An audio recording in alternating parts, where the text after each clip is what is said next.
at least one person's here, so that's okay. 2. Oh, it's a party now. Rand, Connor, hello, hello. Quacko's here. Indeed. Hello.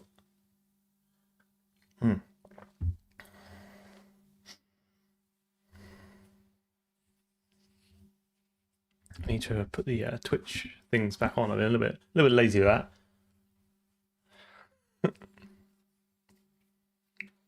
I hope your stream was everything that you hoped it would be, and the engagement was high, and the times were good.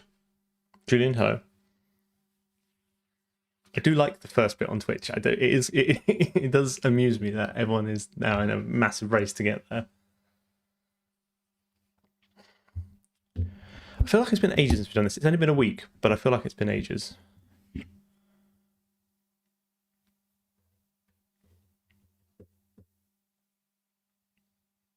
I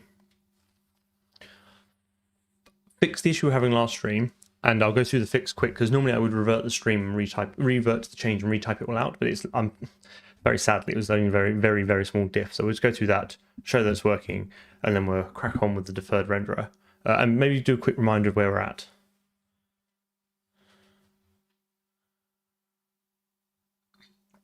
But no one is prepared to admit, right? The only reason we stream, okay, is to generate short form content. Like this is not a stream to make a game. This is a stream to produce shorts. Yeah, well, it was depth buffer clear, and sadly, a missing buffer, bound buffer. Apparently I'm live. That's exciting. Who knew? Who knew?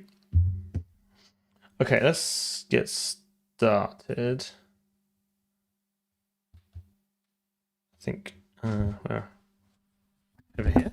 Over here. Well, great question. So if I stopped producing shorts, how much damage would it do to the channel? Probably, like, monetary wise, like absolutely nout, because you get paid sweet FA for shorts. I get some subscribers through it, but I get general sort of engagement. I think I'm not turning this into a short, because my thoughts are not very well organized on this one. This is just for you. You had to be here for this one. Like, the more engagement, the better, right? But I don't think it moves the needle enough that if I stopped doing it, it's probably worth the small amount of effort that I put into it to do it. It's probably not worth me putting any more effort than I currently do into it, if that makes sense. That's kind of where I view it at. Seeing as I've got pretty sweet setup now for shorts, like I've got the Stream Deck button when I say something that I think is interesting, which is obviously all the time. Hit a button, get a timestamp straight away, and I try and be diligent straight away after the stream, put the thing into DaVinci, cut them up. I've got some plugins which auto subtitle them, you know, put the subtitles in, upload them, schedule them, bish bash bosh, done.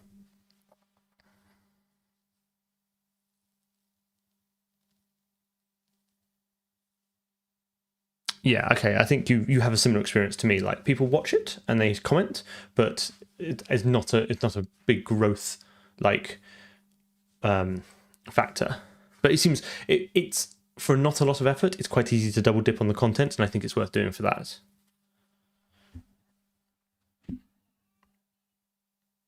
In 2 lines, what we're doing, we're building an FPS from scratch, and that's it. Well, it's more of like a vertical slice of the game, so it's not going to be a full, like, it's not going to have like loads of levels and a campaign and all this sort of stuff. We're building out the tech for an FPS game, so it should be able to run around and shoot things. It should have like a deferred renderer. It should have dynamic decals. It should have model loading and animations and ragdolls and maybe some sort of particle effects. It should have all the bits that we could then maybe turn into a game. But then by the time I built the tech out for that, I'll probably be looking for another project. I've some experience using thread pools. I wouldn't say I was an expert on it, but I could probably look at one and say that's a thread pool. Okay, so the issue we had is, so this is our render loop at the moment. Okay, so where do we get to? I think we get rid of that. Okay, so we're using MDI, multi-draw indirect. So which basically means we build up a buffer of structs which define draw commands. So we build up a massive array of commands to do the rendering, and then we can basically in one call say draw all these things. And it's nice because it means they're all drawn with the same program, but they could be different materials. So it works out quite nicely. The issue I had was one. Sorry, take a step back. So what we're doing is we're starting to build out the tech for for deferred rendering. So the idea being is that we have one render pass where we render out to multiple render targets, all the contextual and spatial and information we need to construct the scene, and then we do another render pass afterwards where we accumulate all the lights and do all the light rendering. And then at the end we have to kind of blitz that to the screen. I wanted to kind of start building out this pipeline so we could render to something to the screen, just because we're going to need all that machinery. So we can render the scene with this command, okay? And then I was like, right, well, then we need to render to a separate buffer, right? Just using a separate shader. This is going to be the post-processing, this is going to be the lighting stage, right? The lighting pass. It doesn't do any lighting at the moment, but it's like the mechanics of the pipeline, right? And then this wasn't working. It was all black, and it was a black screen. OpenGL classic. You know, we set up all the state, we pulled the big lever at the end, and nothing happened. So the issue I had was, one, I wasn't clear. So this has a depth buffer. It probably shouldn't optimization for the future, but it does. I was not clear in the depth buffer, right? So it was presumably failing a depth test, and I'd not rebound the different command buffer. So again, these command buffers are just blobs of memory on the graphics card on the GPU, and I have to tell OpenGL this buffer has the commands you want to render, and I wasn't binding that. I also wasn't binding this. I don't think this line is necessary because I think it remains bound. But let's just see what happens. Let's just see what happens.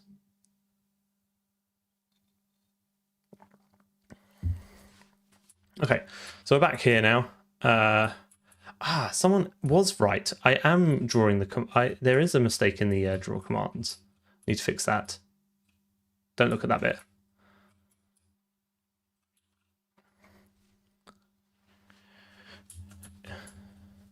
Yeah, but yeah. So basically, we can move the light around, change some properties on it, change the light. He says, why is that not working?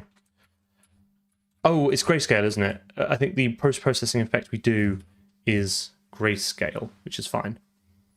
So that was those two fixes. I think I can get rid of this and get this working. And then if that's Cress, then we should probably, if we can super quickly fix the command buffer now, building, because that is not great. Mistake. Do you remember what the fix was? I know you were saying I was rebuilding something incorrectly. We grayscale it based on the green element, which is why if there's no green, it looks dark. But that's fine. We're going to fix that later. Change offset variable to vertex offset. Okay, fine. So is this in the command buffer? So here is where I build up from a scene. Okay, which is just some collection of entities. Here is how I build the draw commands. So I'm just checking I've not got anything. Base vertex. So that should be, change the offset variable to vertex offset. Change the offset. Sorry. Unions. Bad. You use variant and just suck it up. Sorry, right. Unfortunately, you have been caught out by the filter. So now your attempt to help me, which I appreciate is getting more and more laborious, is somewhat foiled by the technology. The something vertex offset. Is it this? Should be something else.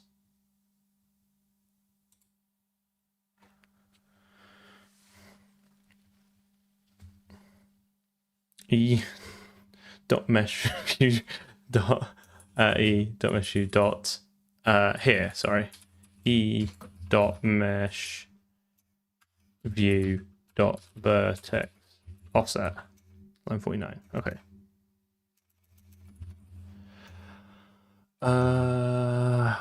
What type is that? So unit 32 and base vertex is a int 32. Why is that an int 32? Because OpenGL expects it to be an int 32. I remember this. It's all right. Nothing a quick static cast can nay fix.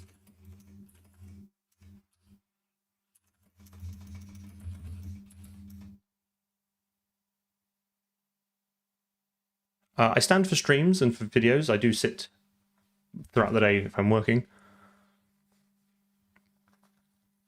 8dev, thank you very much. Very kind words.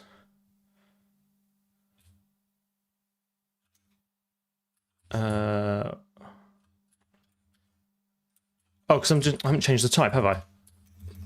Fool. Just static cast it to the same type. Oh, absolutely made myself look like a right Burke. Pink would be my favorite color if I had to pick one. Look at that, nailed it. Fixing all the bugs. Okay. So let's.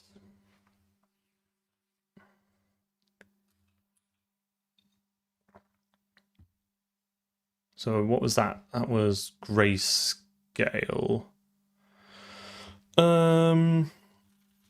I might revert that now that we know it works because it's just going to get confusing. So, what was that? Light vert. This should just be like that. I really like this embed. It builds really nicely and has absolutely like no post build step or anything. It's really nice.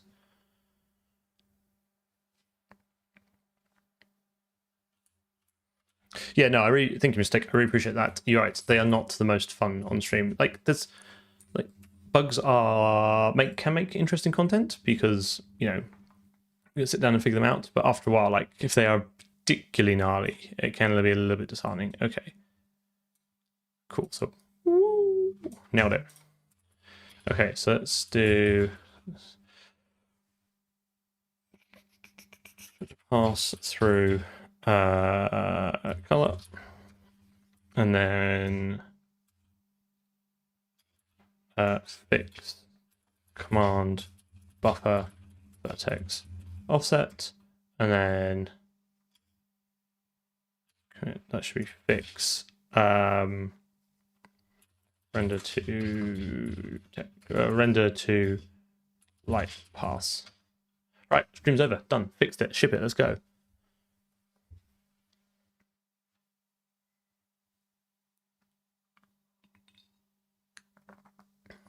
I mean, I just do reversing as a hobby, so it's definitely possible. I mean, all things are possible, right? It just depends on the amount of time you want to put in.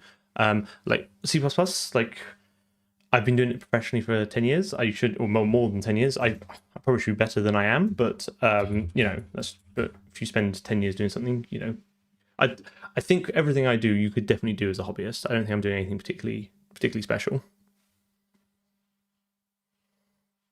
It's lazy Git for the Git integration. Sorry, lots of comments coming in.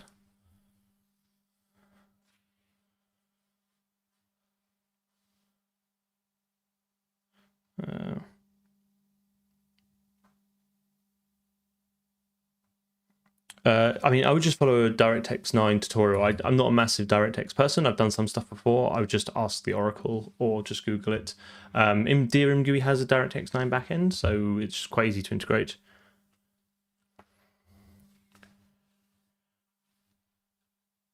Dan Ketchup, glad you're enjoying it. Next video is fixing another old game, so I'm quite a good way through that at the moment. I'm hoping to get that out at the beginning of Feb.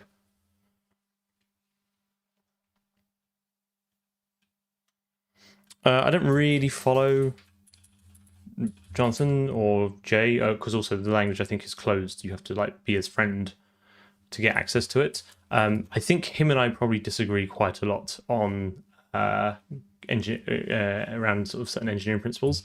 However, he's definitely shipped a lot more games than I have, so I would have to. I do fully respect like his craft, but I do think we look at things slightly differently. C++ is so complex, you should always compile with multiple compilers where possible. I really wish I could compile with Clang. I do actually prefer Clang because the architecture is better. It's modular, it's designed to kind of be extendable and used with other bits and pieces, whereas GCC is just kind of like a big blob of lexing nightmare. But we're using GCC now. When they both catch up, I will use both of them. When I'll be using two compilers as soon as I can. I'm taking a break from DRM stuff. It's such a nightmare. It's 3 months of my life. Like I'm not getting back. So I'm not planning on doing more DRM stuff. I mean, it's just such a grind. Yeah. I've no interest in learning another language at the moment. Like, especially like an esoteric games programming language. Okay, right. So let's look. What we need to do now is multiple render targets. So what's the renderer doing? It's true. You're right. It is true.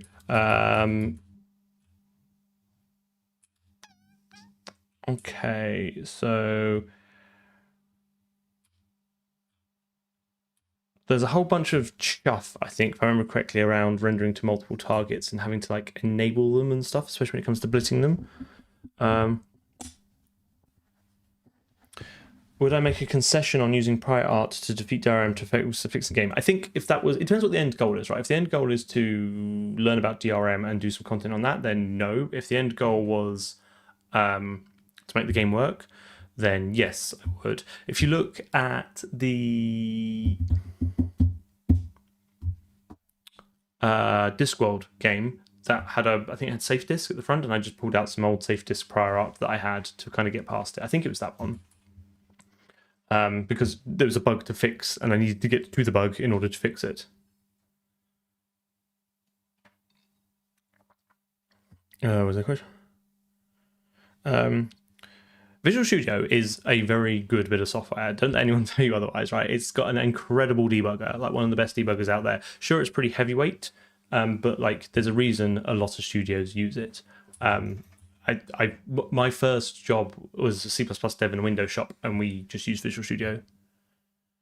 I don't know if phased out. I mean, OpenGL isn't being worked on anymore, so it is what it is, right? And more people are moving to Vulkan, but like it's just you can still get a lot of good stuff done in OpenGL. Right, I'm not really writing any code here. I do enjoy chatting though. Okay, so multiple render targets. Let's have a think about how this is going to work. So I've got my GBuffer program. I need to fill that, which means I need to. Where I bind? Have I already got some of the mechanics for this? So I already have attachments. Oh, I think this is all done, right? Because don't I just give the frame buffer? So this needs to be optional, right? Because not everything needs a depth buffer, but I will come back to that later.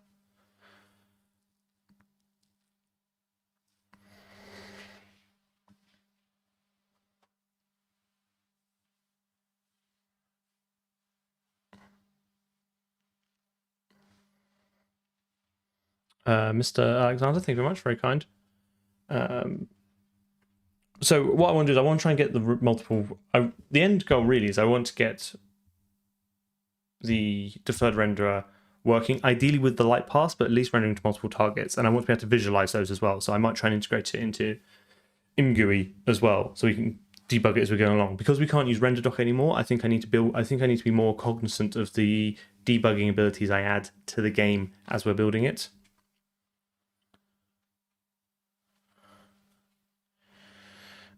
So we just give it a bunch of textures, right? And again, at the moment, we should allow this to be null, and just not have a depth buffer. But I think I'll come back to that later. So we give it a bunch of textures, which are pre-allocated. We set them all as the color attachment, and then we bind it. So I think let's try something. Let's try having 2. Okay, so let's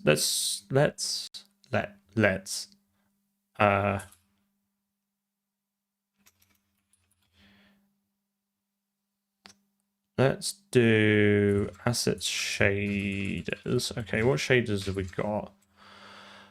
Let's take our simple vert and let's do source shade. Sorry, assets shaders GBuffer dot vert. Let's create. I think this is going to be the same. Someone, cryptic guy, subscriber prime. Thank you very much. Very kind of you. So this is going to be the same, right? Vertex pulling, the ins, the outs, all this gubbins. And then E, assets, shaders, gbuffer dot frag. Simple frag. Let's bring this over here. So let's remove the lighting. Okay, that's a positive change we can make to our lives. Okay.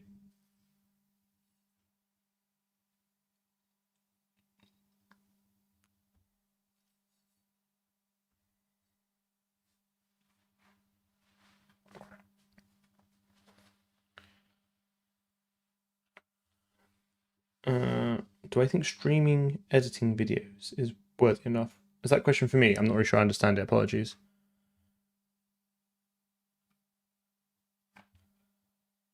Okay. Reminder. Change that. Get rid of the lights. Don't need that.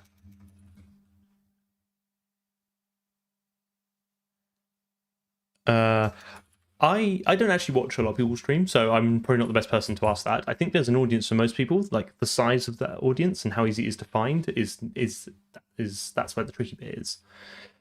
Okay, so we've got some bunch of tech. We've got a big global texture array. We've got our materials. We've got all this. So what we want to do is just output the albedo, which is literally just the text image, right?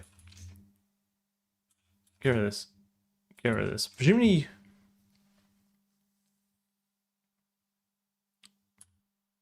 of course, these are my outputs, right?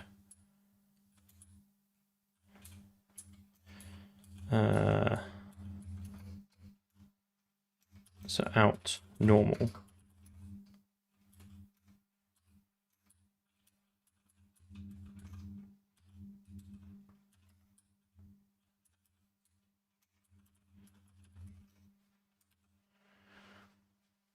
I mean, I believe it's pronounced albedo, but I like to say albedo. But I find a huge amount of humor in mispronouncing things. Yeah, exactly. As triggering as possible. Albedo. So that. So out color will be times 1.0. Can I get away with just vec3? I don't. Do I need 4 components for a gbuffer?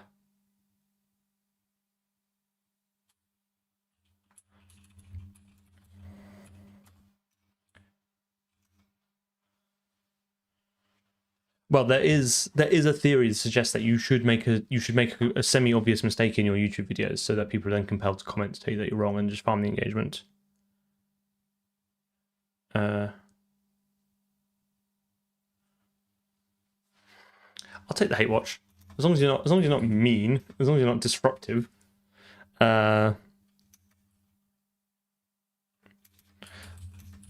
I just want to store the albedo output right, and I don't have any transparency at this point. If I do any transparency, I presume I'll have to do that in a forward pass afterwards. So I think, and the normals are just a vector, right? So can I not just...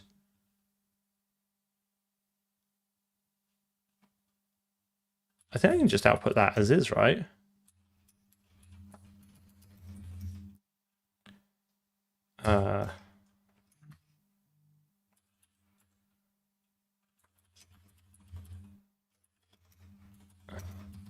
And then out normal equals textures normal. That's all I'm doing is basically just sampling from all these. Oh, we're hype training.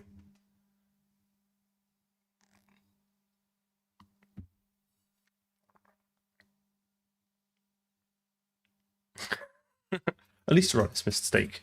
I don't mind that. I'll take a converted hate watcher. Do I know FreeCAD? No. I know of FreeCAD.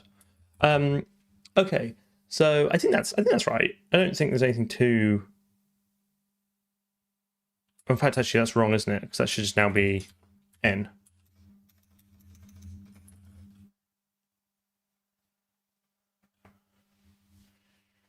Can't use render.doc because I've got using binary textures and it doesn't support it. Oh, someone cheered 50 bits. Thank you very much. Very kind of you.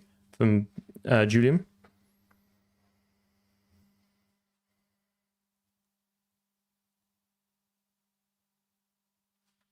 I need to change the lighting buffer in the renderer. Let's just do that now. So where do we bind the lighting buffer? This one is gone. Get out of here. And then we just bind the textures.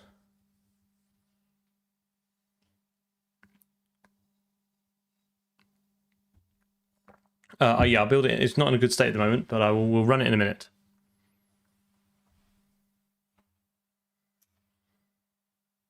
I have no idea how like regional pricing works on Twitch. Like, I'm not the foggiest. So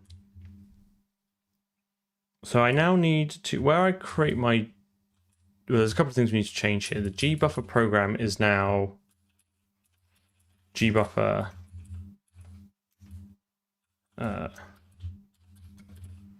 GBuffer, oops. GBuffer. Don't know why there's a space there. Okay, so that's fine. Let's just go to the embedded resource loader. We just need to add a couple more of these.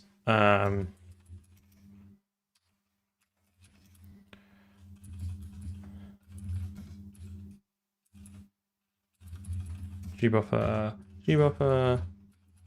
simple CFE, GBuffer, and then down here to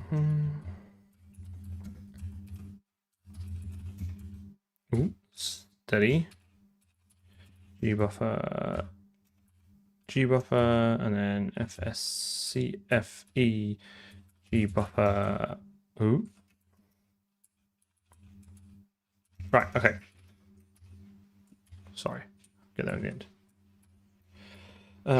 Right, okay, so that should render that out now.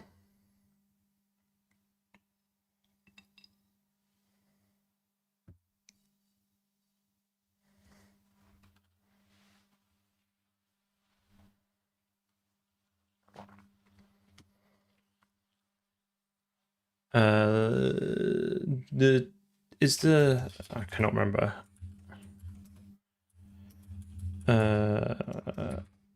No, well, the TBN will be interpolated by it across. I don't know. You suppose you can't reinterpolate a matrix, can you? I guess it is flat. I'm not going to change it at the moment. Not that I don't believe you, but I'm just trying to change the minimal amount of stuff.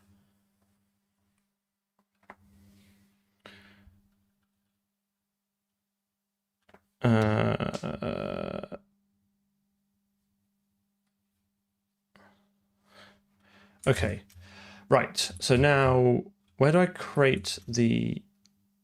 I think I need to do some refactoring here as well because I've got. What's all this? FB should be GBuffer texture, and this should be GBuffer FB. All right, so let's just find all the FBs.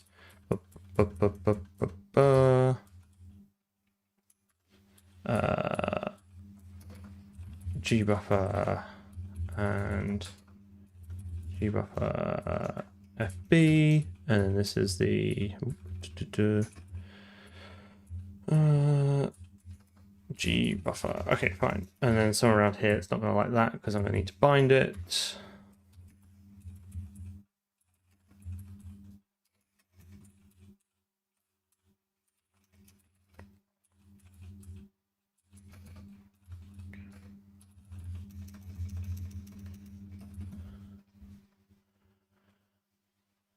I'm not using any LSP for GLSL. I've just not set one up yet. I mean, I've got syntax highlighting, but I've not set up any autocomplete or anything yet. I mean, it's added printline feature, mate. We've had it for 3 years now. I fish. One fishes. This is fish.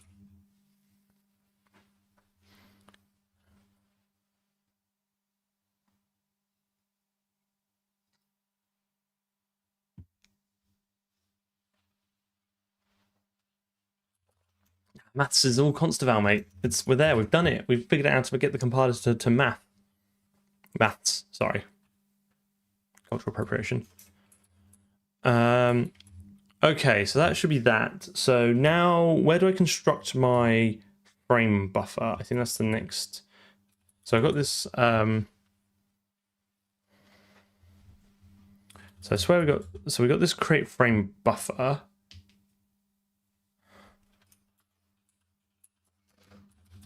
This needs to change to basically support creating multiple textures. Oh, RGB 16F. Yeah, that's fine. I can still stuff that in a Vec3, right? I assume it just figures it out, the precision. But it's not RGBA. So I think that's fine.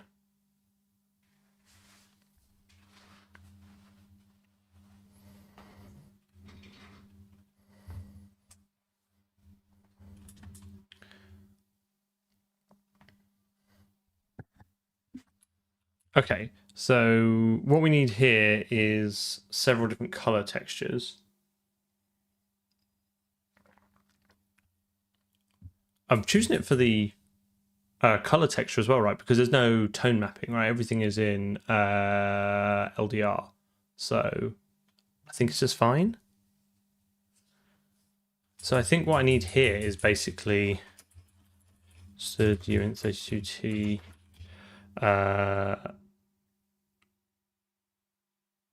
like color attachment count, right?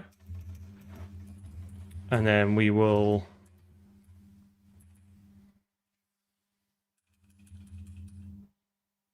I think we can reuse that.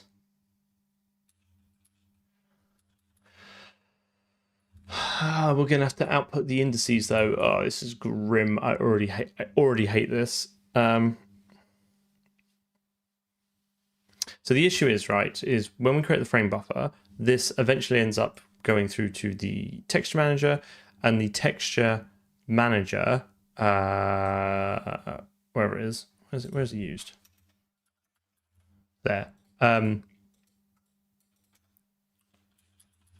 The texture manager outputs returns to you the index in the global array of the textures, right? So because we're using binary textures, we effectively just have a massive global array on the GPU of all textures, and then we just refer to that with indices. There's no binding, there's no slots. We basically just pass around like super lightweight integers, and that's the index that we pull from. The issue here, and so naively, when I first did this with just creating the frame buffer with just one texture, I would just return in this horrible out parameter, which I hate, the index, so I could use it later. But now that we're going to have multiple ones, I'm going to presumably need to know the indices of all those, because for the light paths, we should be able to just pass in as uniforms, like the 3 indices that we need. So what does that mean? That means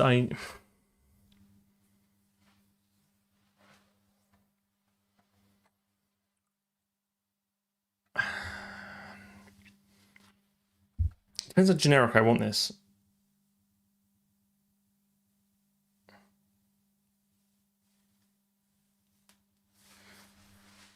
Yeah, I think you might be right. I think render target struct might be the play here, which has, yeah, okay, fine. So renderer. So let's have, so in here we're also going to have a struct render target. And in here we're going to have this will own the frame buffer, right?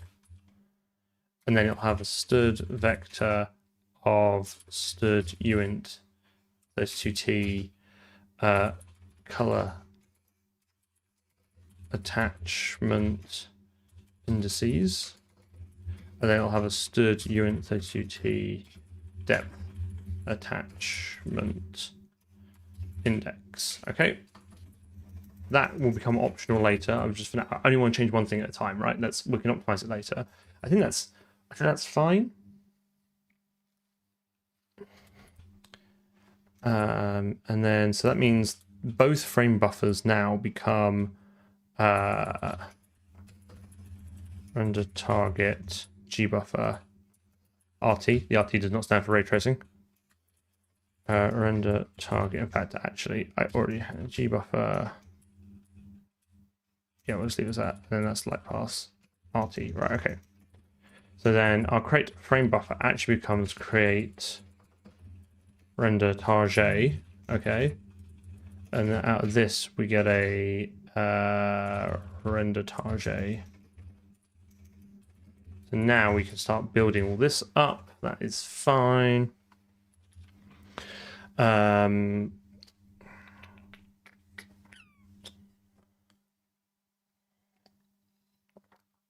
So it means I can get rid of this horrible out parameter, which I hate. Okay, let's do this. Let's do, because if I remember correctly,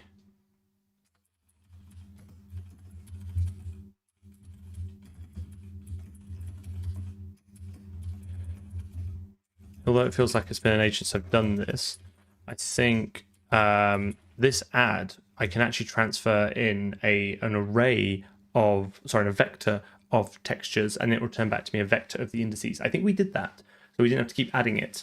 So let's just check.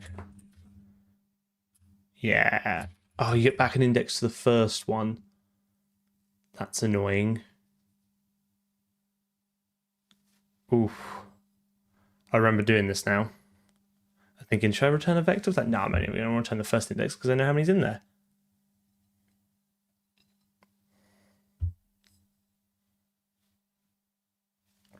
You just get used to it, just moving around, making changes. I mean, I know it's not gonna work when I run it anyway. Yeah, I know. It does mean I could have technically just kept that, but no, I do prefer the subtraction. So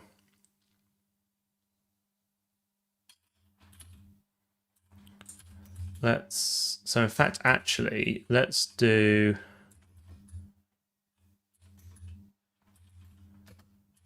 first color attachment index, and then do stud uint, so t color attachment count. Okay.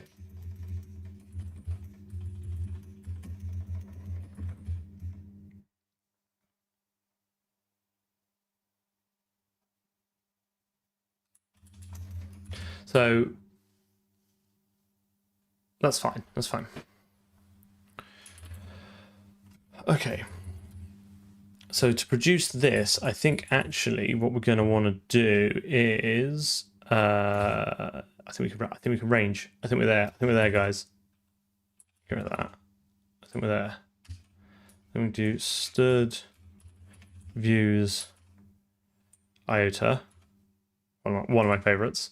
0, or I think there's, is it templated on the type? Color attachment count. 2 stud views transform auto index return UFPS texture FB. Ooh, let's make the font a little bit smaller. FB texture ID Stud format.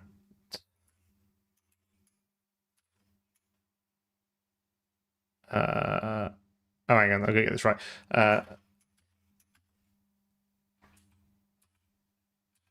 Texture, and then I think I can then pass in there the name that I passed in, the index. Yeah. We're getting there. We're doing it. And then that will be stud ranges to stud vector.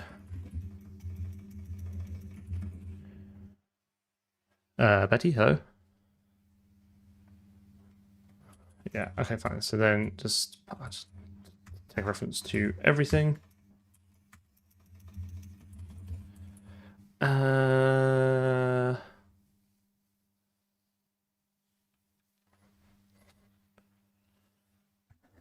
Right.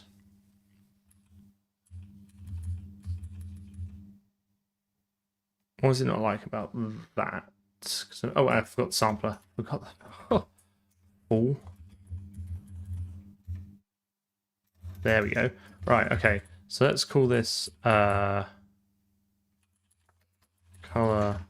attachment texture data. So this then becomes attachment texture data. So now my don't need that, and then the C2F first index is stud move color attachments. Auto. There we go. So I've constructed a vector of textures, non-const, important, and then using IOTA, I can then access the index. So I can make sure they get unique names, which is useful for debugging, allegedly. Not that it's helped me yet. And then because it's non-const, I can transfer ownership, which means although texture is non-copyable, I can move it into the texture manager to take ownership of it. Yes, texture manager should probably have some factory functions. No, it doesn't. And then we can do this, and then this now becomes. Let's do. So this is the frame buffer. So let's do auto FB equals UFPS frame buffer.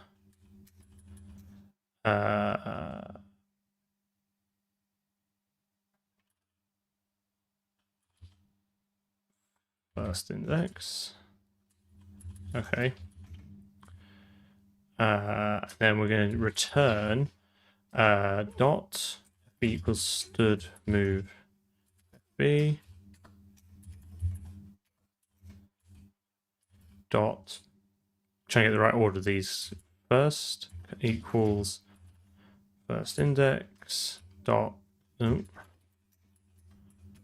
dot. Oh, that's there, isn't it? And that is color attachment count. And then I think the last one's the depth of Buffer equals depth texture index. I think that'll do us. Beautiful. Hello. Okay, right. So that's actually, I'm much happier with that interface there. It doesn't have a grim out parameter. Everything's kind of encapsulated nicely in a little struct. Got to use some ranges, so you know, it's always a good day. Of course, now the call site's going to be miserable. So this is now create render target, and this should be, let's go 2.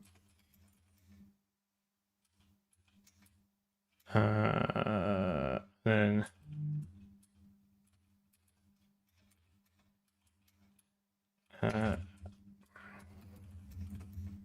and this will be 1. Like that. And tar J. Nice. Getting there.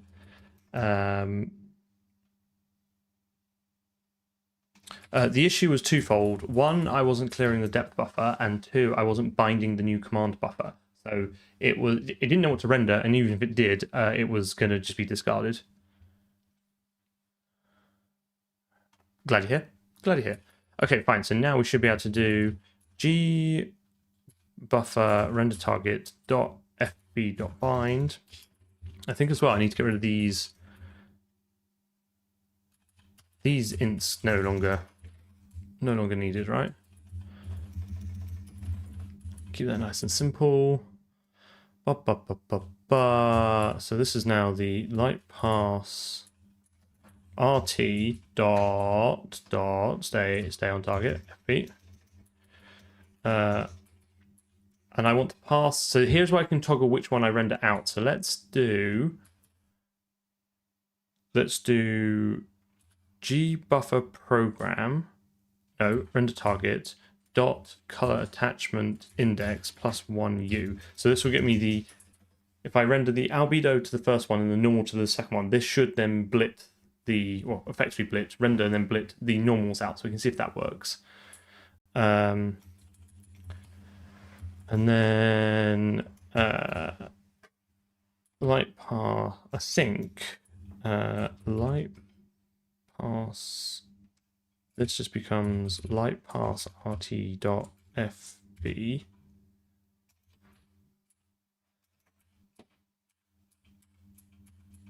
I think that's that. I don't think we're doing any blitting between different color attachments. I think that could work.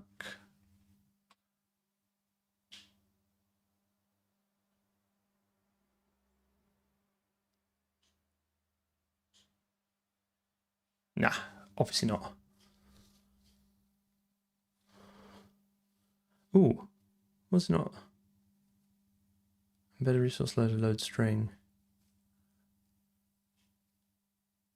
Graphics renderer 127.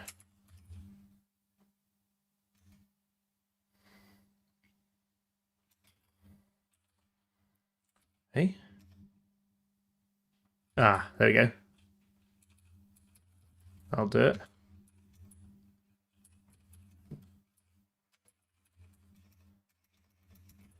I just need to name them the right thing. It'll use Jolt when I get round to it.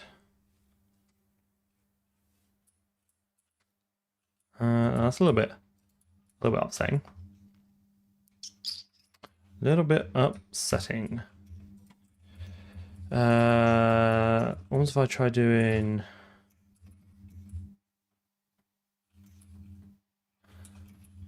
the first index? So this should just straight up be, and we're back here again, guys. We're back here again. Okay.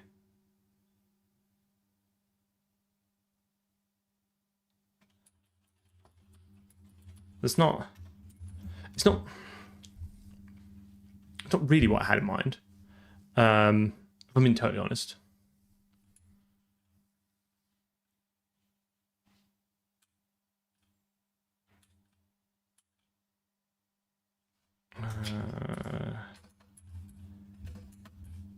It's definitely found something, right? So we've got GBuffer vert is the vertex shader, GBuffer frag is the fragment shader, and then vertex is the vertex shader, and GBuffer fragment is the fragment shader. I think that is okay. That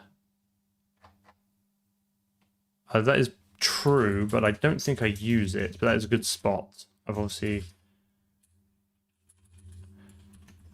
That would have crashed before because it would have tried to access something that didn't exist. Thanks so much for coming along. Yeah, might see you later. Okay, so why is this not working?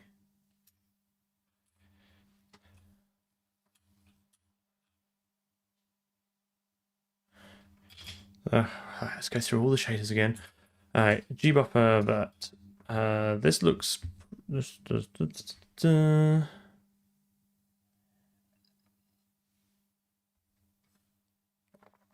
hasn't changed, okay? Apart from we removed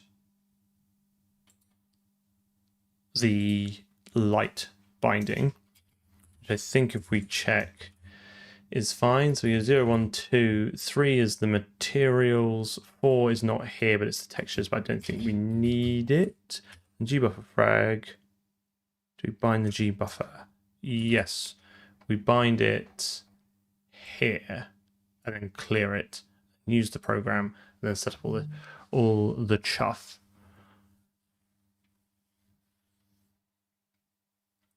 Zero. Is there a 1 in there somewhere? What gets bound to 1, 2, 3, 4?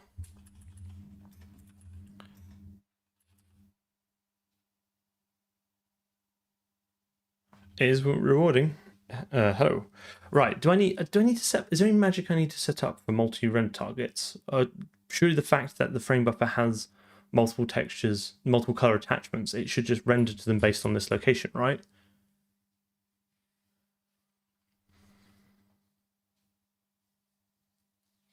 What if you can suggest me a debugger, I will certainly use it.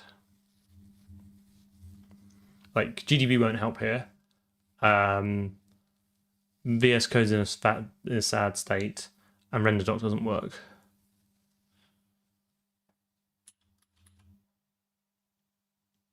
The other thing is I could extend our debug UI to render it. Yeah, I need to set up debugging. It's not in a great state at the moment for what I want to do. Like I'm experimenting with using LLD to convert Dwarf to PDB, so I can then use VS Code debugger. But that's taken longer than I hoped it would. No, RenderDoc don't work on bindless textures. We are on our own. Okay, so why is this? Let's just do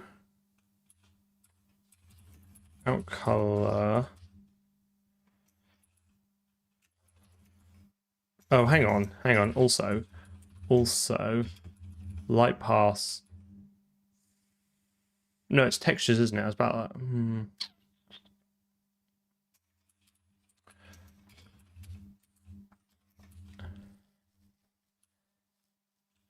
Do I have to? I don't have to set the number of components, do I?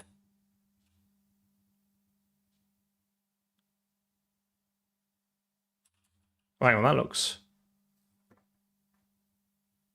Is that wrong?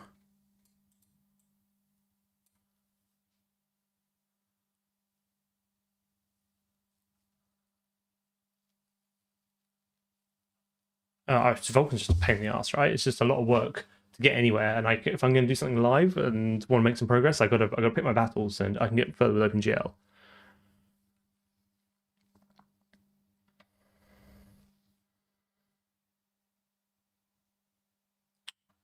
I couldn't find a way to get GCC to output them, but you can use the Clang or the LLVM linker to convert Dwarf to PDB. Is this? Oh, it doesn't matter because I'm not buffering data. I'm not buffering data. It's fine. Don't worry. Don't panic.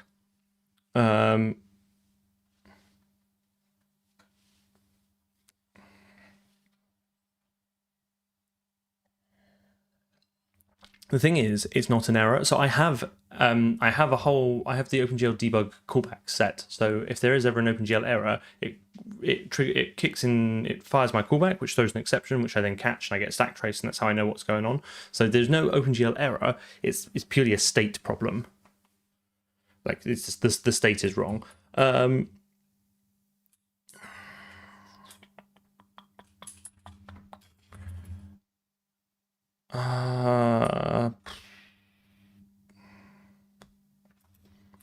Right, let's go to light pass frag. No, so let's do GBuffer frag. Let's do out color equals vec3 1 0 0. Okay, let's just see if we can just check it's nothing to do with the sampling or any of the textures or the bindless or anything like that. It's just if we go to red from one stage to the next.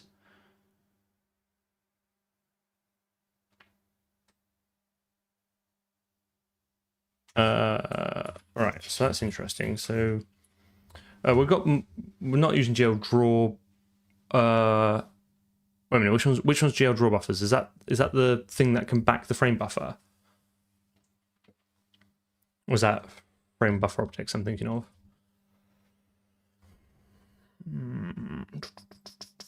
So we find that I could just blit.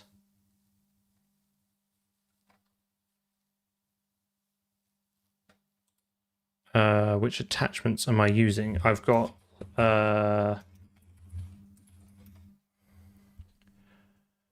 so we go through each texture object that we give it, we set it as the color attachment plus the index.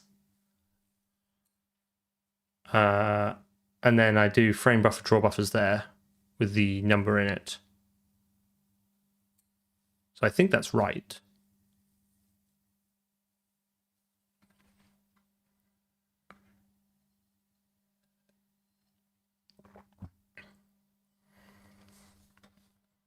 And like I check the status as well. So I think that's okay. The only other things I did have something like this before. Hang on, where's my old renderer? About saying, I was hoping I'd be a little bit further than this, but here we are. What's new? Okay, let's what did I do before? So this is from the last project.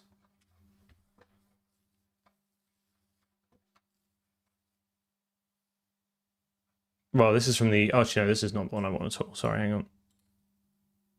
I don't think that does what I want it to do.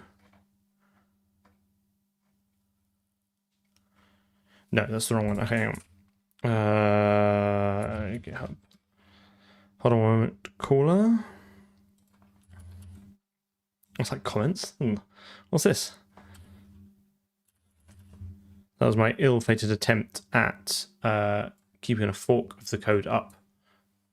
That was better quality. Okay, so we similar thing here. We generate textures, right? So generate textures. So when blitting, you have to set the read buffer based on the attachment, but that's only if you've got multiple render targets.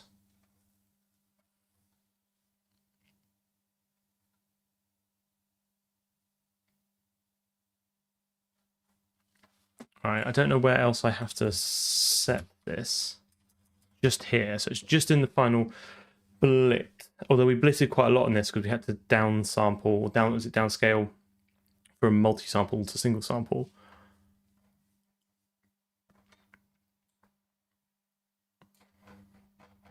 So hang on, let's try that then.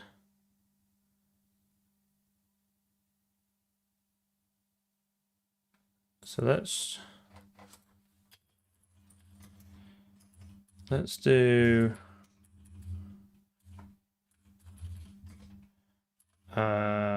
GBuffer RT,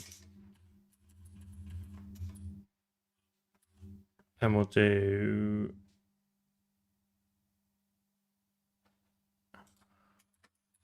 GL named frame buffer read buffer GBuffer RT dot b dot native handle 0, or is it no? It'd be GL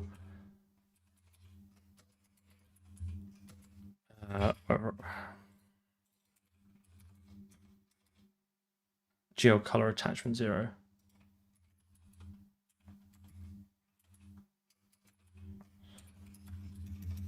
I think that's right. So this should basically say it will still do the render to the light path. We're basically going to ignore it, and then we're just going to blit the color attachment from the GBuffer straight to the back buffer. So this should be red, right? Question mark?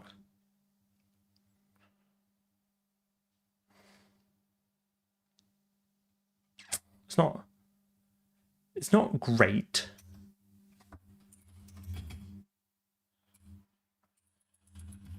The only other thing I did change was this. I'm not sure why. I don't think I have the arcane knowledge to understand why that would make a difference, if it does. Ooh, ooh, ooh. So here's the OpenGL error, right? Too much data in type constructor, assignment of international types. Okay, so I do only have 3 components. That's right. Oh, hang on. No. The error's here.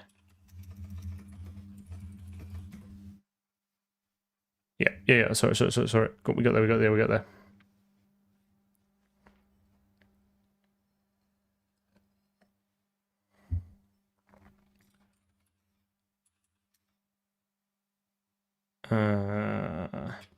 Whatever. Just go away. Just let me run it. I just want to see if I've got it.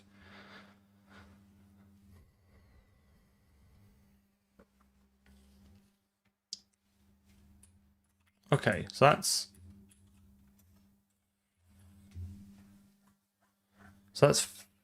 fine. So that should be now. Oh, so it is a vec4 issue then. How curious.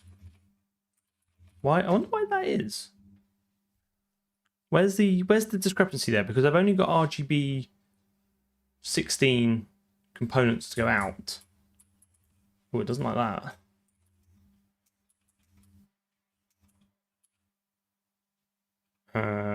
Oh, but that's because I bet.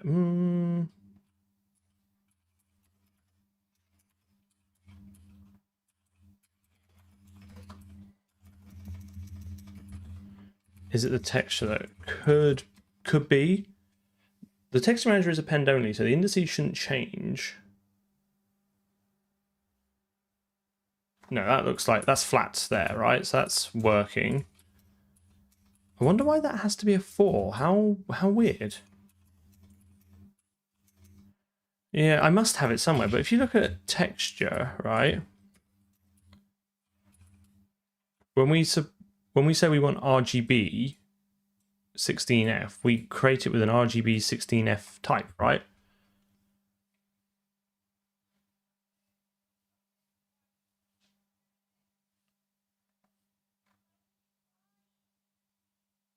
So,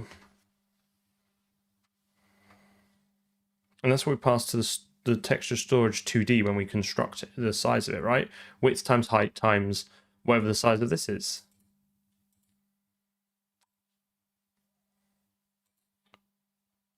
Is there an RGB A? See, there is. So what? Curiouser and curiouser. I think I just want to make some progress, but I'm a little bit upset.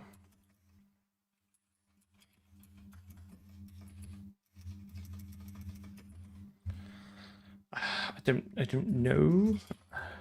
Like I said, I'm missing some arcane runes here. So if we do this to +1, this should now render out the, I want to say, the world space normals.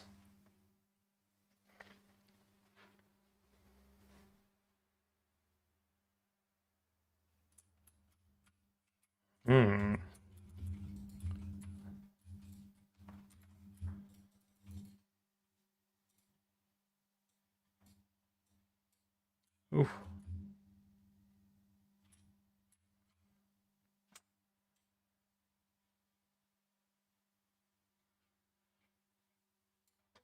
Not great. Not the desired outcome. Yeah, how?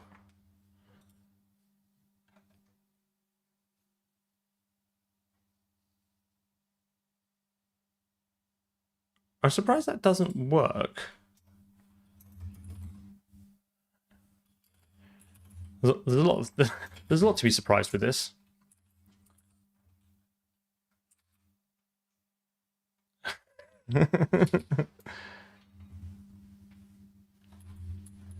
So why does it not like that then? Because this something is amiss here. So if I just render out the first color attachment, right, I'm going to read from that at the end.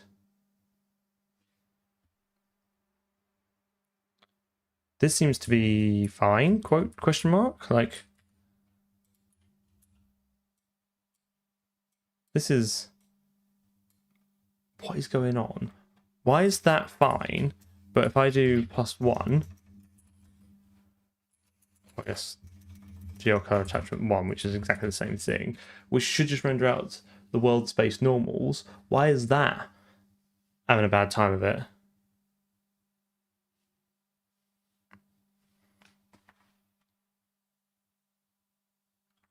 Yeah, I'm going to. That's the next thing I want to do. I want to get it working and then render the textures in ImGUI. I don't know if we might end up having to do that first. Yeah, but the question is, like, what difference does that make? Oh, which one does that clear? Do I need to do?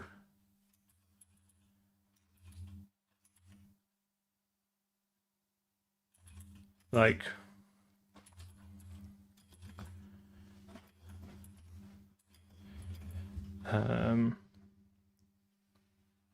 yeah, do I need to do like something like this? GUFR dot first, like, ooh, color attachment count. That's I. GL name buffer. I guess what, like right buffer? It should clear everything that's a color attachment. Okay. Why?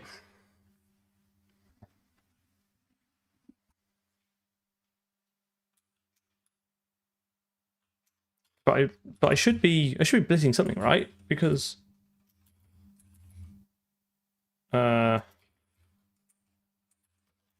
I'm my color attachment out normal is being written to.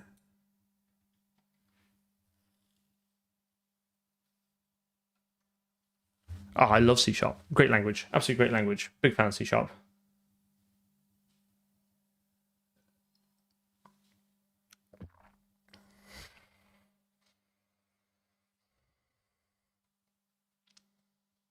What if we just do like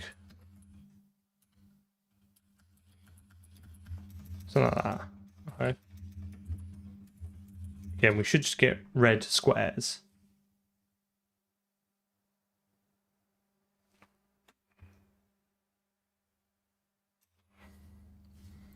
Yeah, let's have a quick look. So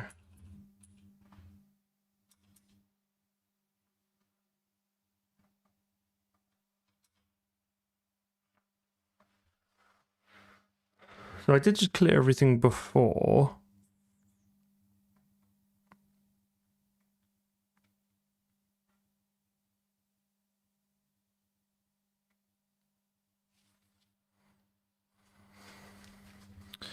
Yeah, the main frame buffer, which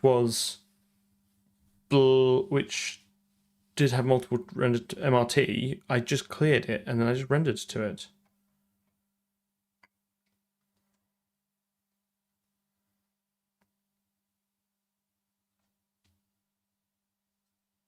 I think C# I would consider C# and it's pleasant to program in, right? I don't know. It's got great tooling, great standard library, great third-party libraries. There's not a lot of rough edges or foot guns. It's kind of just a generally quite pleasant experience. I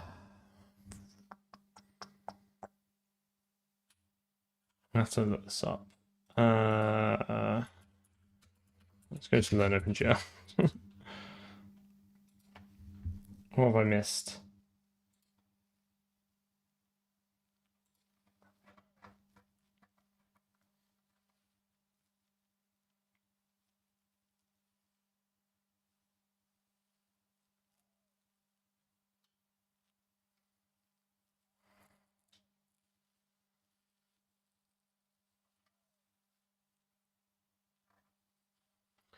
So get all the different frame buffers, different geo color attachments, set the draw buffers.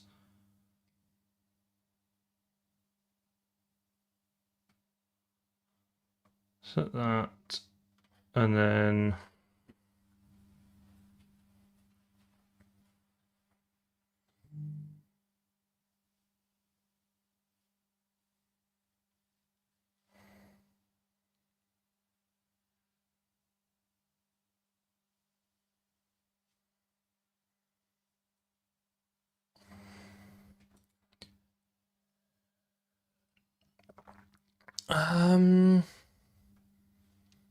outvec 3.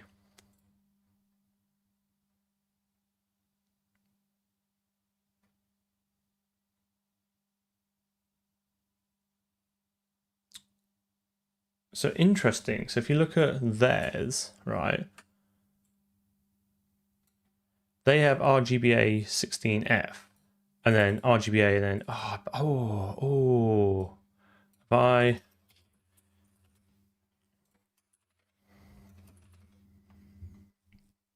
that's still text image. Still not text storage though, is it?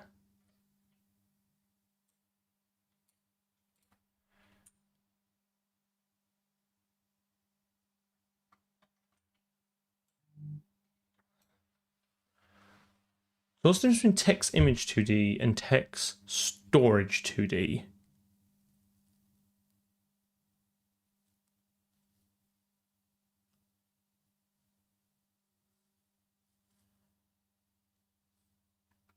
So if I created immutable storage, by immutable, does immutable mean I can't rebind a new buffer to it, or does it mean I cannot write to the data?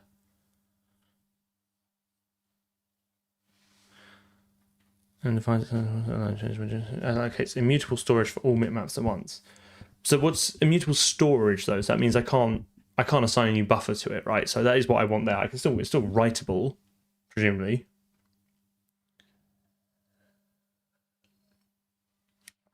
It can't be resized. That's fine. I don't want that. So what's GL texture storage 2D? Well, I mean, currently I cannot write to it, but so GL texture storage 2D. So that's the DSA one. Levels internal format.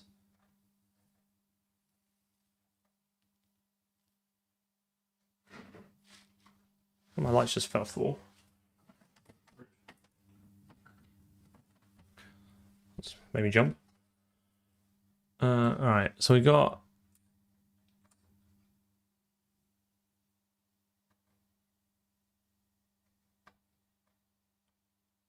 GL RGB 16F, right? Is that not what I want?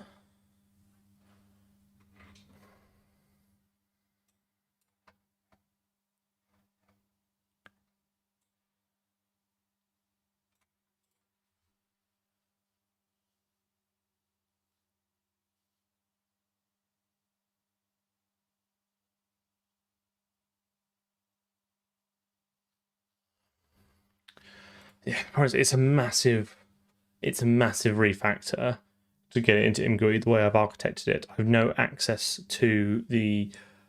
We might just have to.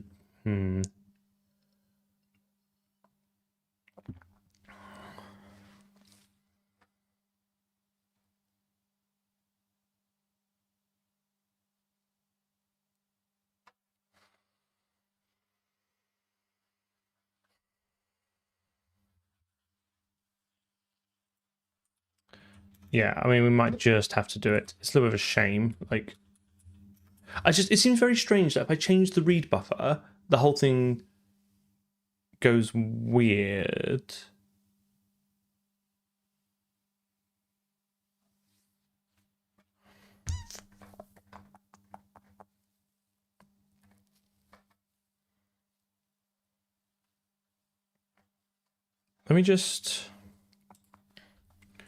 Let's just check there's nothing weird going on here. Okay.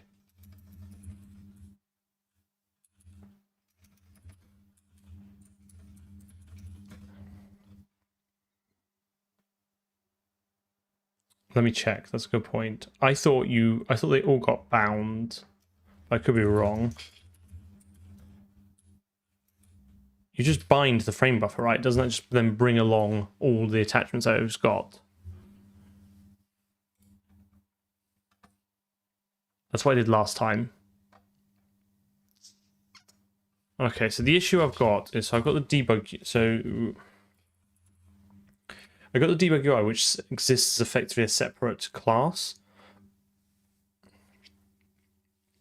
What this would probably need to do is I would need to make renderer a base class and have a debug renderer as a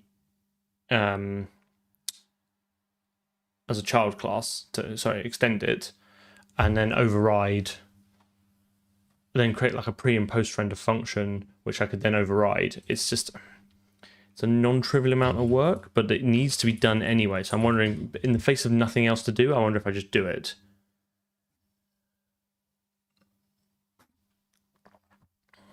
Because this really doesn't make any sense to me. I don't understand why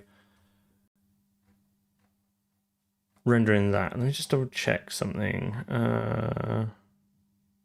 That's the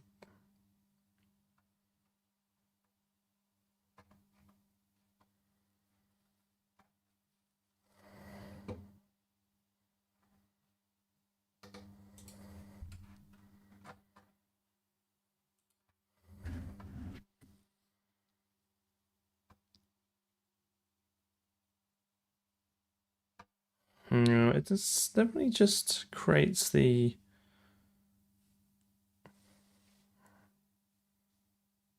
frame buffer.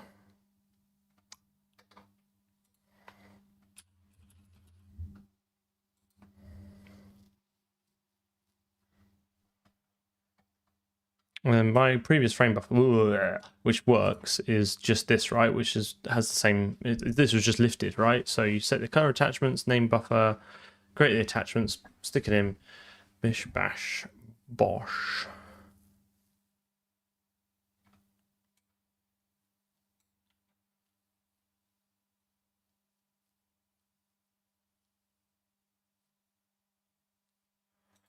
Well, so the issue is, right, is say we wanted to render.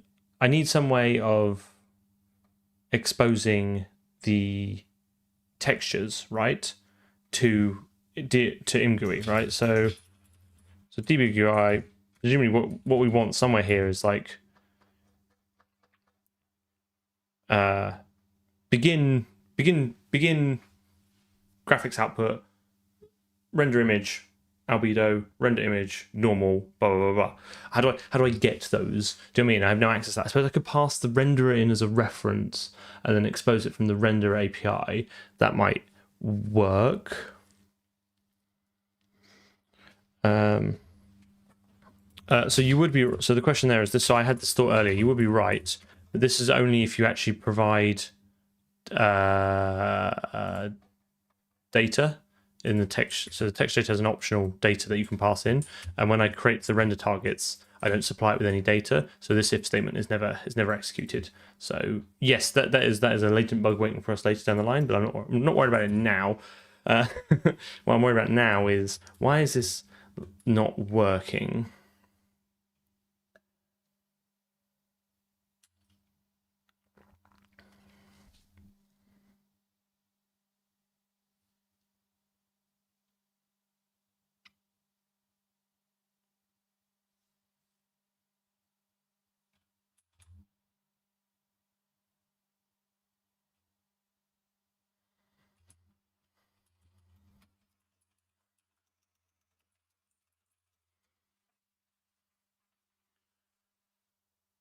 Oh, have I typoed? Has someone seen it?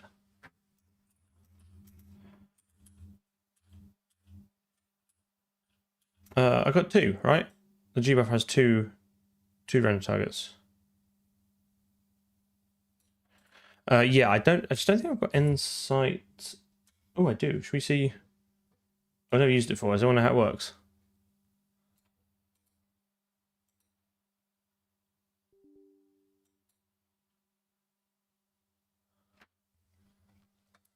In the function that creates the frame buffer.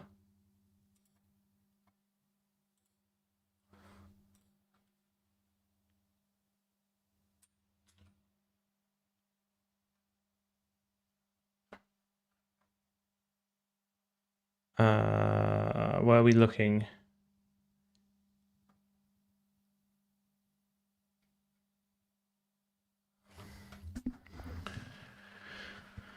Um, 987.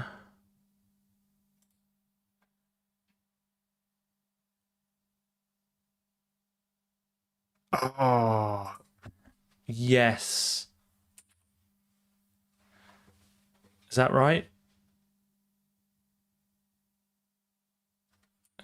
I think the issue there is that I need. You're right. When I go to texture manager textures and say, hey, can you get me back a vector of all the pointers of the textures that represent these indices? Yes. Yes. I think that's it. Third ranges, iota.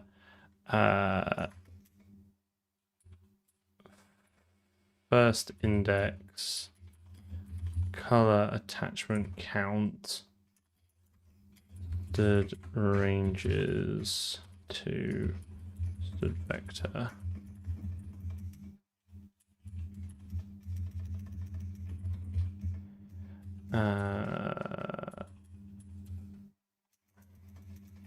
No, it's not ranges, it's views.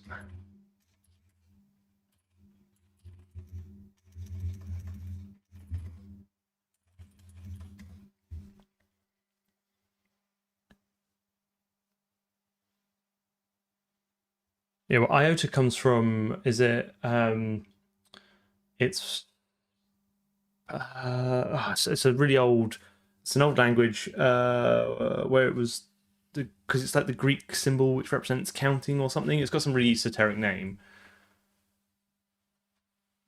What happened there?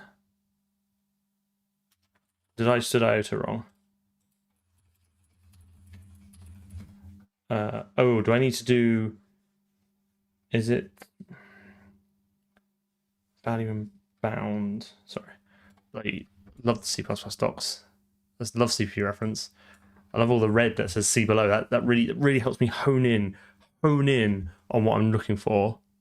APL, that's it. Thank you.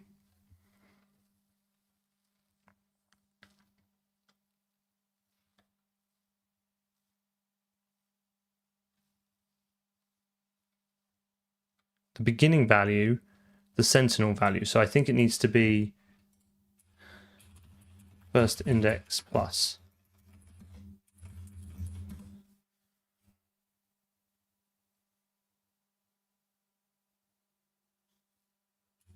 Okay, right.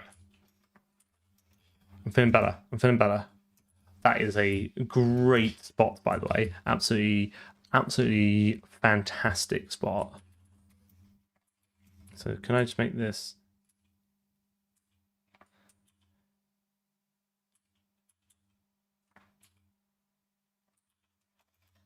I wonder if that means I can go back to fixing Vec 3 and maybe some other issue.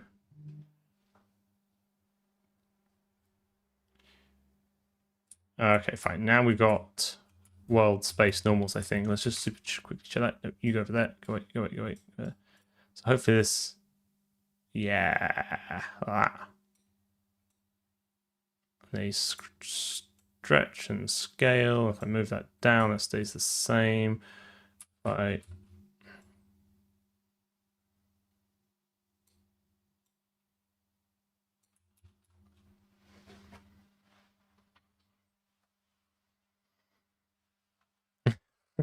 And if I can afford your day rate.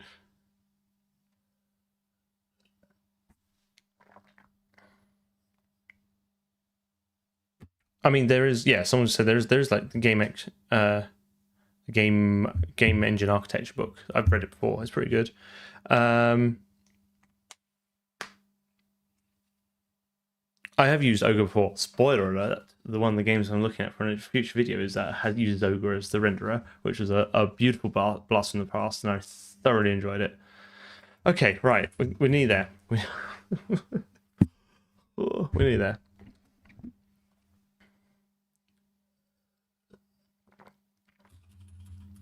can I cam1 now change this to 3 and have this work?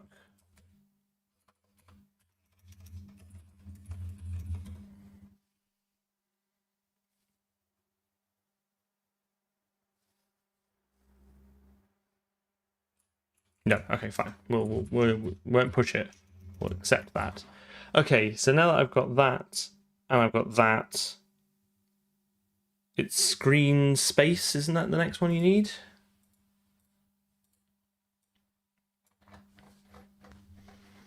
I need, is it world position?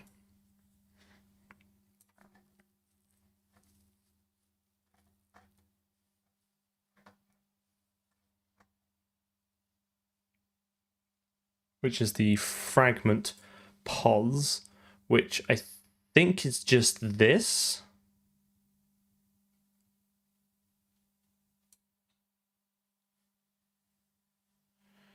You can recreate it from the buffer. I'm going to pick the easy way rather than necessarily the complex way. Yes, I think you, I mean, not to doubt you probably know more than I do. But just for the sake of like debugging and kind of making the progress, I think I'm just going to slap it in another one for now.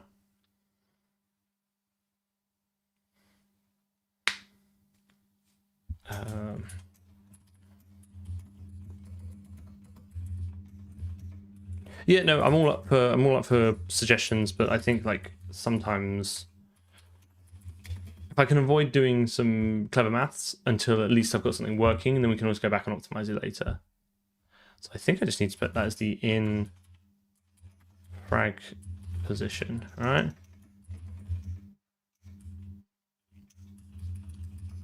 Yeah, good spot. Oh, Quecco's on it today. Absolutely on it. Okay, so now right to the renderer up here. Go right past what I wanted to do. Make that 3. Then do, let's just check that works.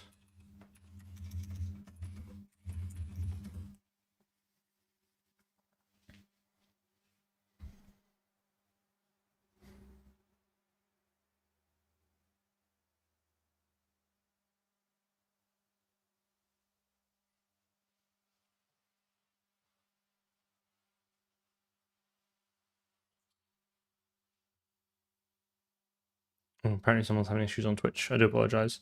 I mean, like, yeah, sure, we could do hot reloading shaders at some point. It's just there's only so much I can do, and I'm trying to do as much as I can live, so I kind of have to pick my battles. And the compilation time's not that bad at the moment. Wait, what? GBuffer fragment shader 61.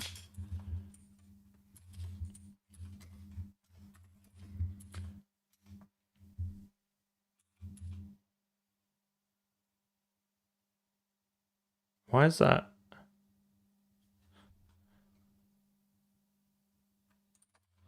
Why is it undefined? Ah, yes. Yeah.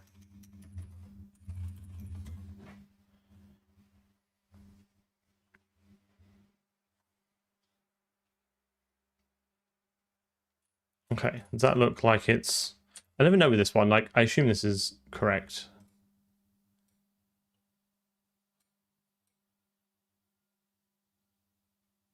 It definitely has all the colors I would expect.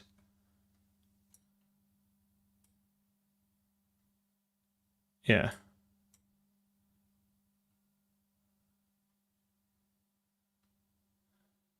Yeah, exactly. The origin is, like, probably here.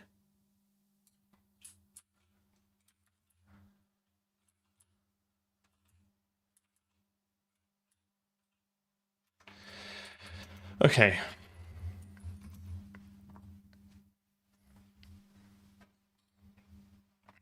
Right, so let's...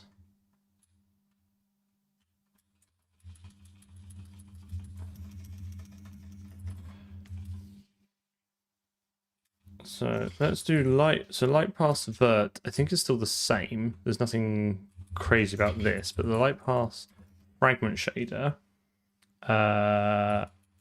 is going to have. So we're going to have albedo text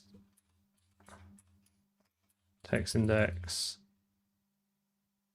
normal text index. I need to do specular as well. Position text index.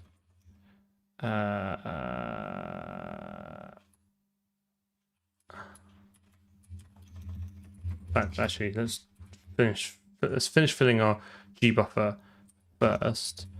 I know this is not very space efficient, but I might want to pack extra data into it later. So again, for now, I just want to get it working, and then we can play around with like memory allocations later.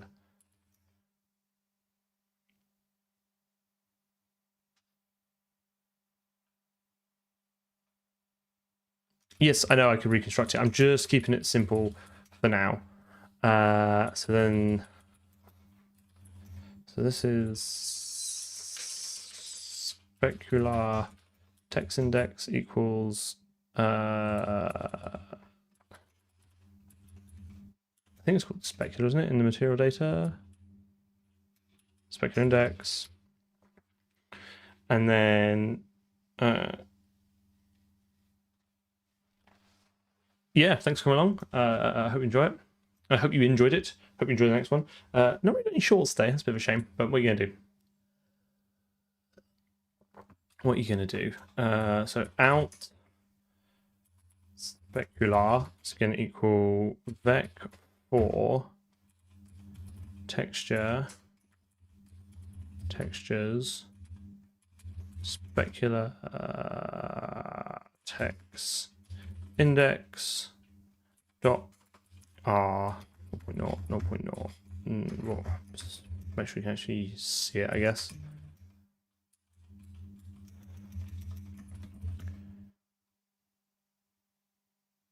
So I think that's all I need. And then back to the renderer. And we're going to do 3R4 and then R3. So this should just give us the specular amount as in a single channel, and then I can stop extra data in those channels if I need it later. If I've got a typo.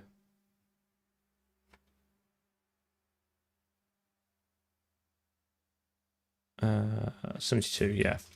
GBuffer frag 72.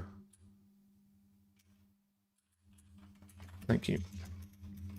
Oh, and I'm missing the UV as well. That specular map is actually a single channel texture anyway.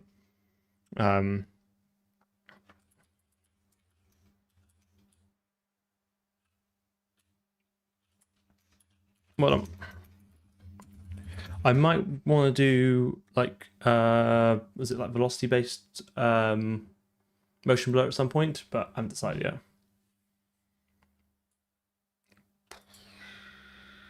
Why am I struggling with this?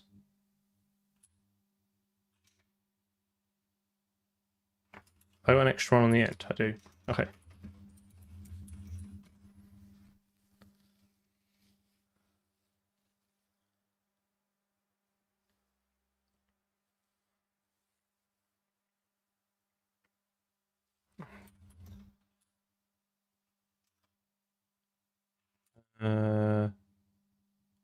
Oh, that's in the light pass. Okay, fine, because I've not finished refactoring this. Yeah,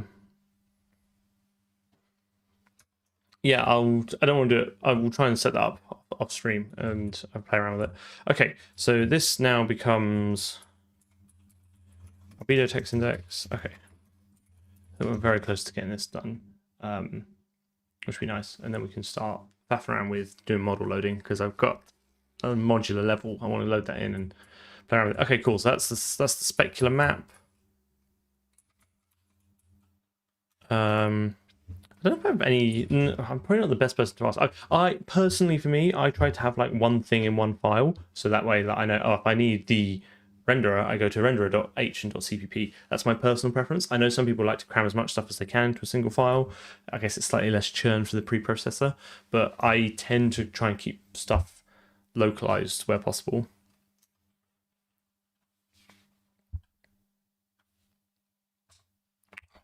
So I'm making sure out that. Okay, right. Renderer. Right, so let's get. So now we get rid of this.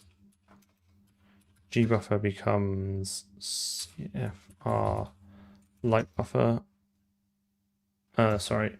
Light pass RT.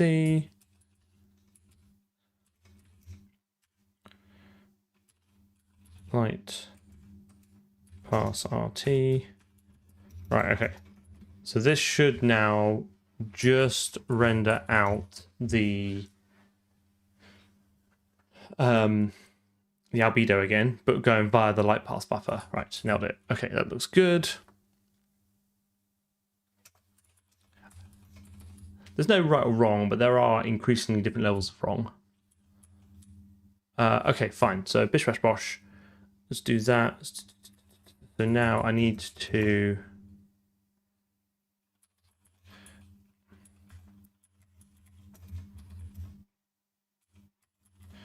settle those. So this will be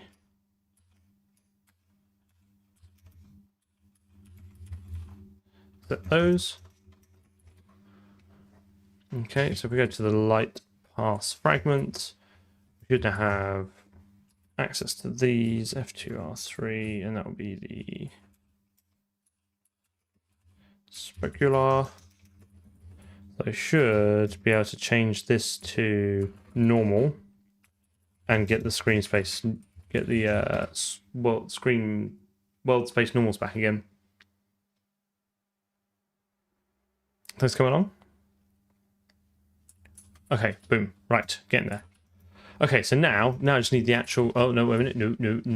No. I need to pass in all the code I've deleted, which is great. This might be in simple frag actually. I need the light buffer, right?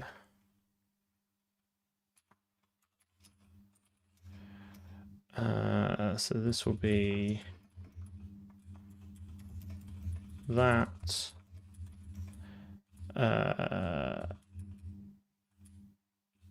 Okay.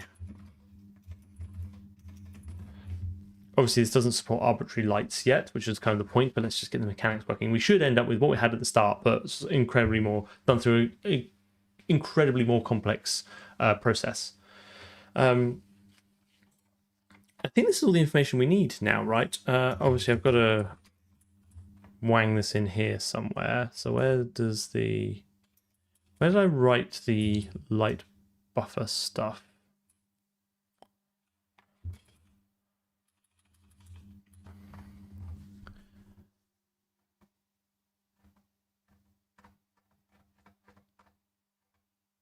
Here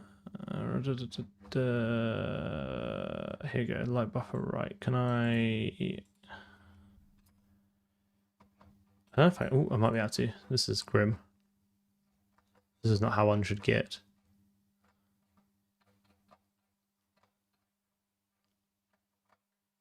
Where's the light code that I deleted? Here you go.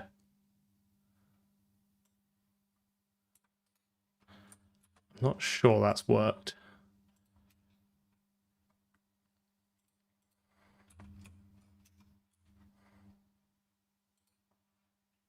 I've also no idea what's my clipboard, so it's no, okay, fine. So we need to bring this back. So it was, I can't remember what it looked like now. Let me just go find the code.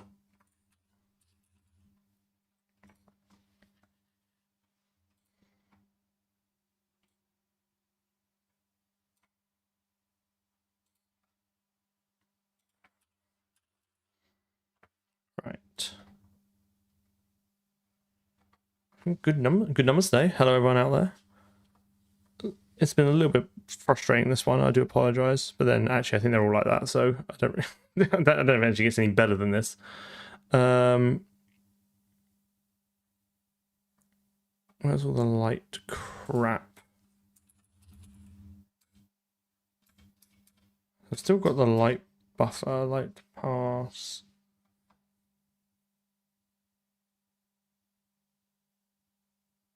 Here we go. This is what I want.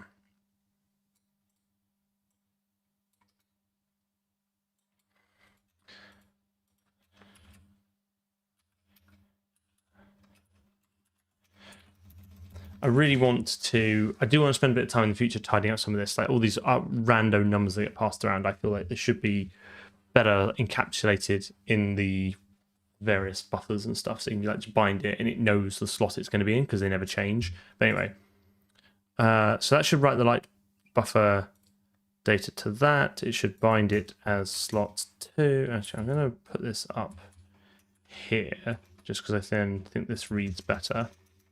So we'll write the light data, we'll bind the slots. Okay, I think now, when I finish it, I'm shooting for 12 months. This should be a 12-month project. Yeah, the buffer should have bind, I agree. Okay. So we've got the light data. So how does one actually do this? I've never done it. I've never written a deferred render before in my life. No idea how any of this works. Here you go. This looks like it. Retrieved to get all the data from the GBuffer, calculate lighting as usual. So I don't need a hard-coded one. I brought that along with me.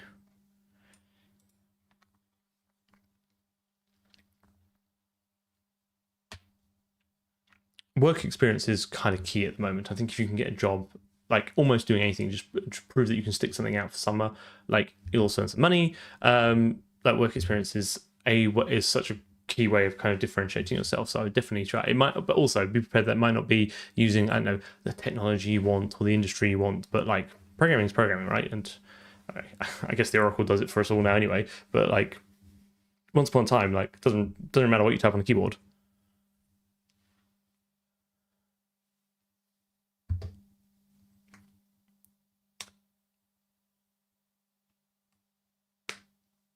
I have no idea what the complaint about deferred render is. Like, it has limitations. Transparency is difficult. Anti-aliasing is difficult, but like, it will give you a lot of lights at a much more like efficient throughput. Okay, I'm gonna start copying this. All right, so we've got.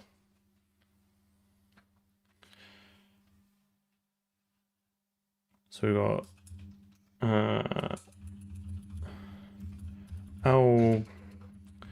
Albedo. Nope, not that. What is just where? What? Cannot Vim today.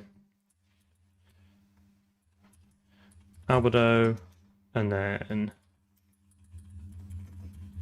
normal, and then I know the swizzle is the same, but like in my mind, it keeps them separate.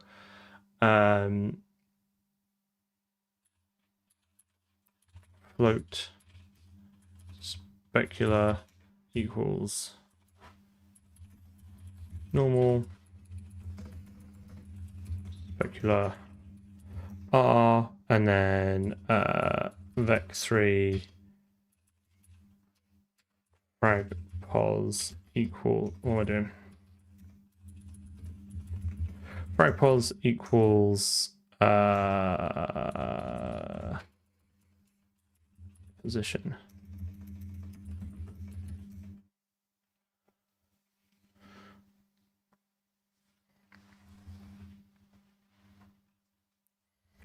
Yeah, I mean, obviously there are much better algorithms than doing it, but like, it's just the way that most things go is like the better algorithms, better methodologies tend to be more complex. Like, there's only so much I can do, like, and because I'm figuring out a lot of this as I go along, right? So I really enjoy streaming and I want to continue streaming, but I want each project to kind of build on the last one. So like we had a forward renderer, now we have a deferred renderer. So maybe the next one will have like a forward renderer, or we'll use compute shaders. You know what I mean? Each one I want to build on like the previous thing. But yeah, it's always my focus. Really, is like the game is really just a driver for writing modern C++ and experimenting with modern C++ and trying out new ideas. So that's kind of really where I'm at. Right. Okay. So let's got all this gubbins. So we're going to do vec3 lighting equals albedo color times the do I need all those helper functions? No, I'm just going to do it. I'm just going to hard code it. Vec3 ambient color 0.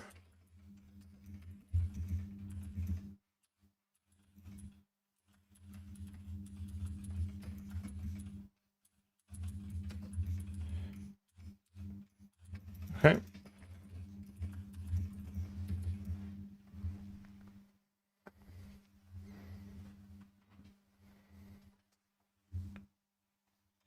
Okay, so lighting is that.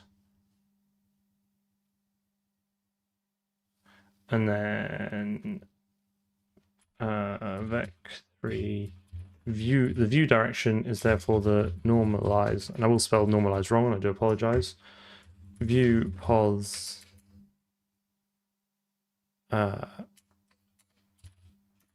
do I have to pass in the view pods? Okay, that's some more wiring we need to do because we don't currently have the camera data. The reminder, get camera data. That's not too difficult to do. Minus the frag pos. And then vec3 light equals normalize vec3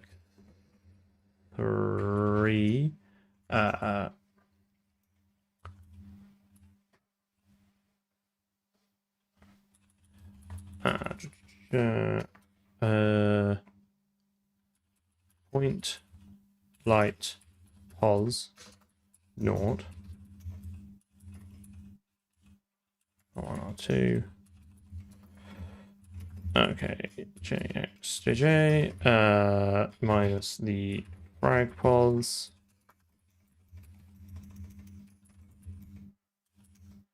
Okay, light and then vec3 diffuse equals the max of the dot of the no, it's not normal color, is it? It's just normal. To be fair, we could keep that as albedo just to keep things a little simpler. Okay, fine. So normal light 0.0. This is just standard runes. Albedo times vec3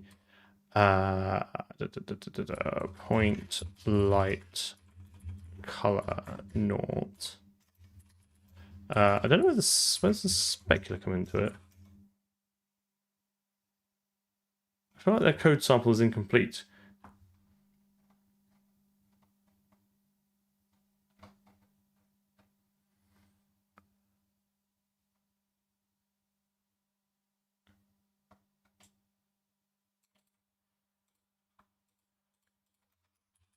I might just have to look at what we did in the previous one.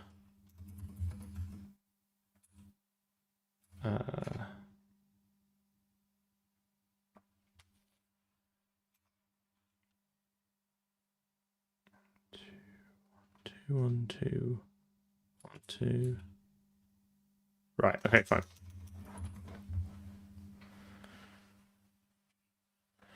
Okay, so that's the diffuse, and then we do lighting plus equals diffuse, and then it's just lighting.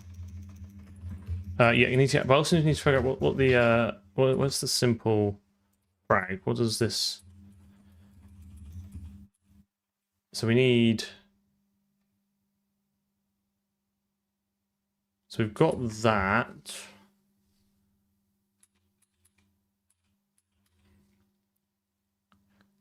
Yep, well done.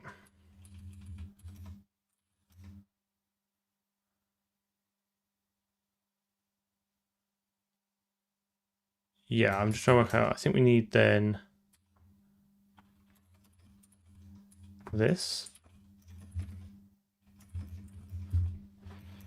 So reflectors that camera pos minus frag pos over the reflector, point light specular power times. Then I just need this times the specular amount. So specular, and then it's plus specular, I think.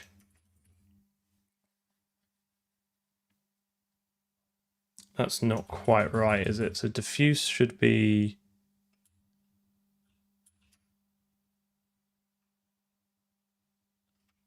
that, and then it's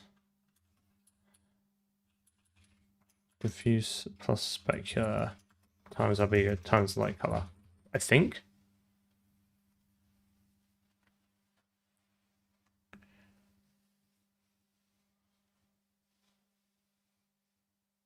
Is that I got a resounding yes. I think that is right because the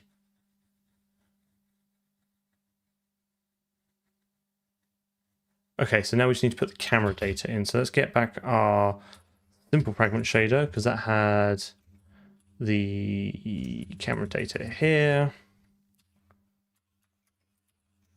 Let's stick that in, I don't know, binding slot 3.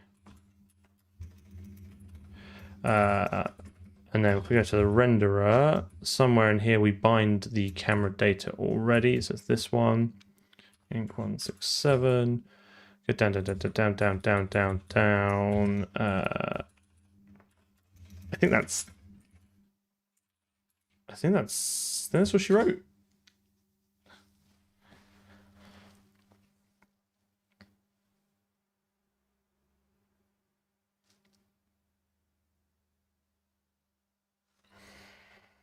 Oof. Okay. Okay. Okay. I pass.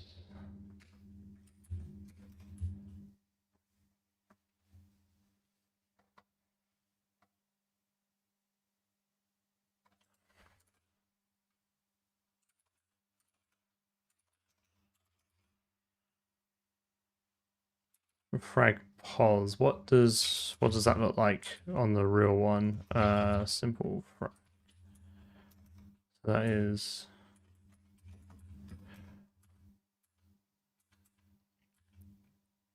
in, so vex3 equals sorry, vex3 frag pos equals in frag position dot xyz.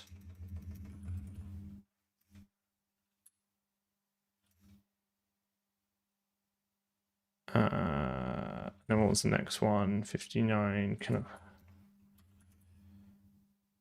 It's gone down since that. What?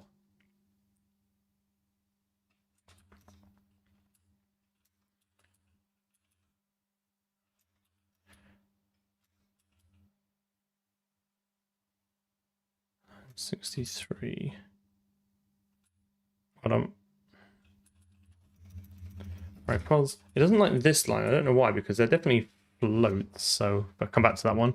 Undefined variable n. Where am I using n? I'll be using on the, so that would be normal. And then camera pos and frag. Camera pos should be here.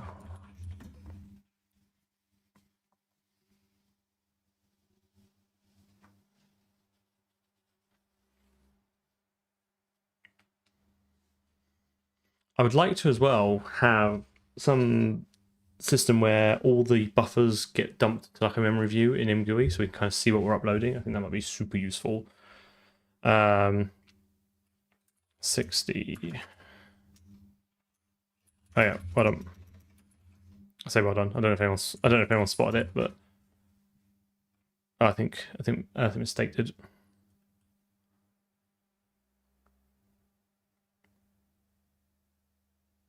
What double frag pods have I? Oh yeah. Oh, that's correct actually. Yes, that is. It was the typo from position. I obviously want to take it from the GBuffer, not from the triangles that I'm passing in. The two triangles passing in. I can't use render doc.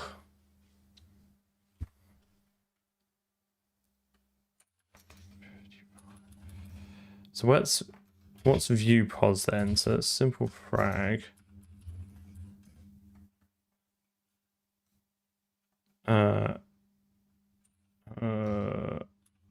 View.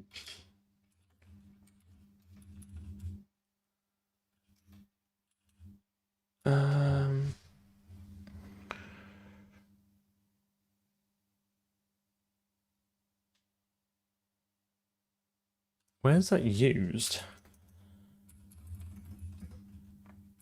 Oh, it's not. Okay, fine. Just sack that one off then. Simple frag never fails. Oh, cheers, mate. Yeah, have a good one. See you soon.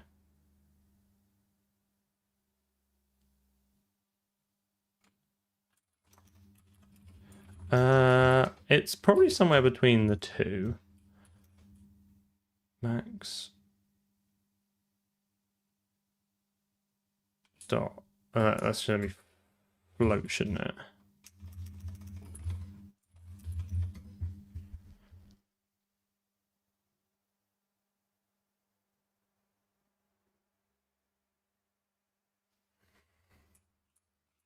That is not right. It definitely got some lighting on it.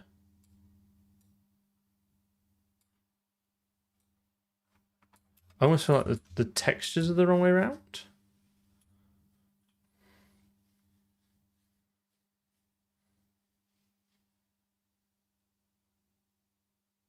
Oh, you're right. It does. It needs attenuating. I'm unattenuated. Simple frag.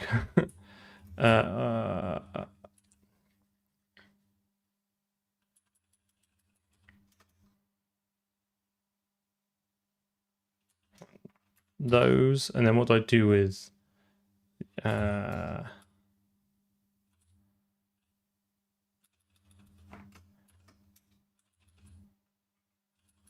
I just had, was I attenuating the diffuse light as well? Which, oh no, I guess you do, don't you? Because the whole thing is attenuated.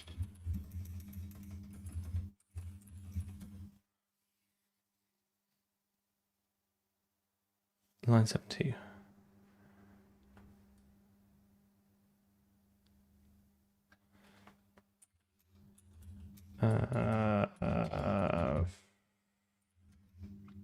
Yes, hold on.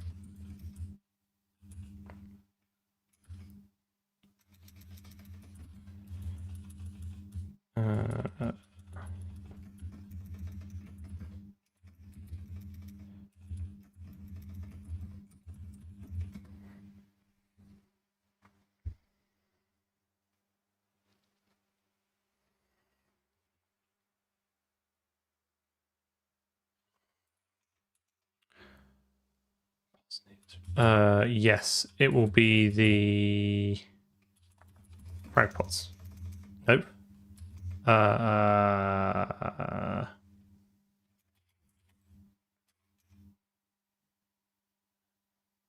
Point light pods. Okay, hang on.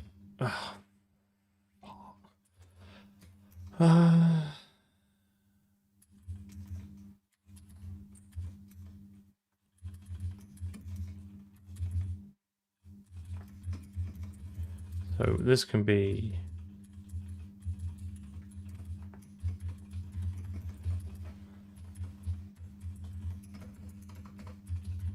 okay, fine. So there's albedo times well, leave the ambient color there.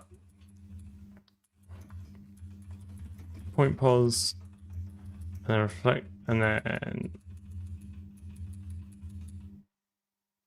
Have I undone something here? No, hang on. Point pos and then frag pos. And then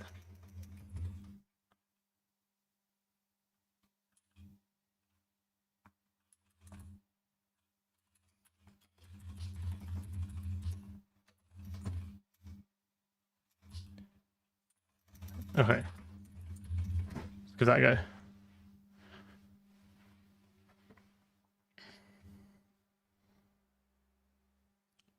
Oh, have I still got a typo?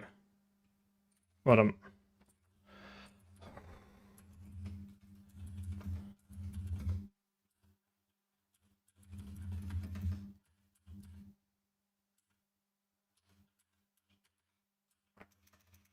Right. Let's work. And we finish on time.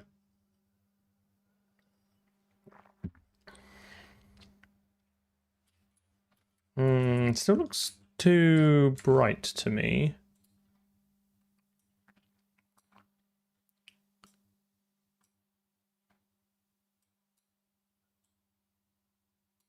I actually feel I feel that's not using the albedo texture, it's using the specular texture. I just check those are in the right order. So it definitely does color attachment index 0123, 0123. And then where do we create those? I guess it's the order we write them, we declare them as outs in the GBuffer, right? Albedo, normal, position, specular. How bizarre.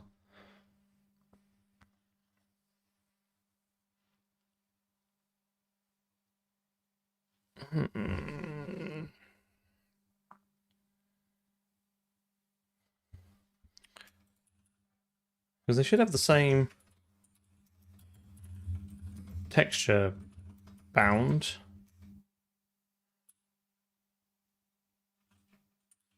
Well, they're just bound as indices, right?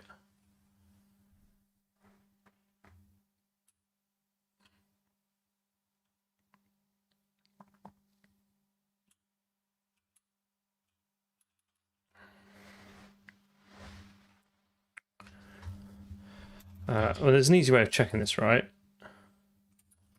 We just do out color equals. We don't. Let's go through and check them all quick. They should have all been passed in the order that they were created. Yeah, right. Okay, fine. There's a mismatch here because that is that. Oh no, that is.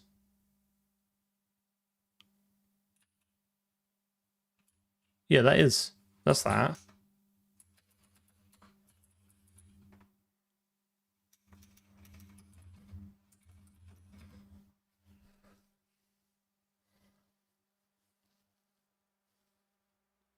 Right, misspelt it. I hate everything. I should just be less careless in my life. But look at that sweet engagement I'm getting. But the sweet engagement.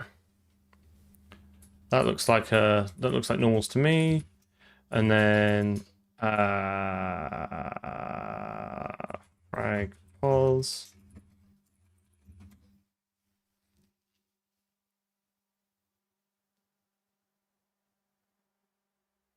It's just gonna be OpenGL. That's all I've got time to do. And then specular. No.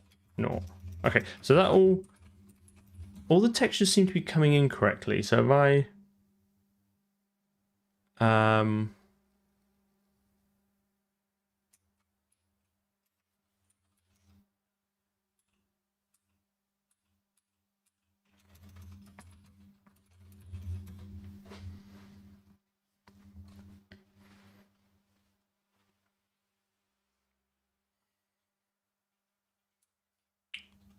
it's actually It might just be too bright. I think that is the right texture.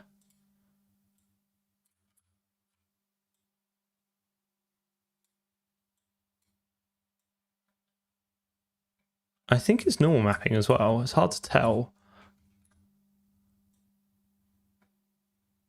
But that's definitely doing normal maps.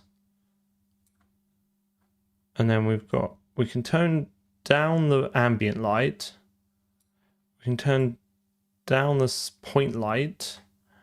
And then we can play around with that's just the specular power.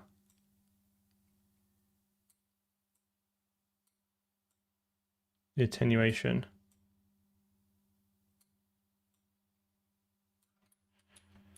It doesn't look like what I had before. Do you know what I mean? It doesn't seem like specular enough.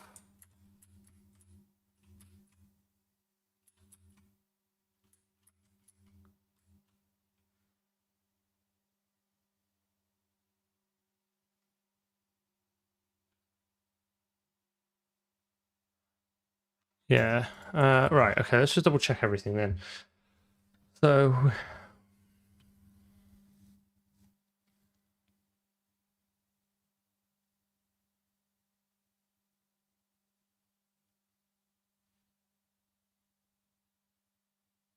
this doesn't feel right to me.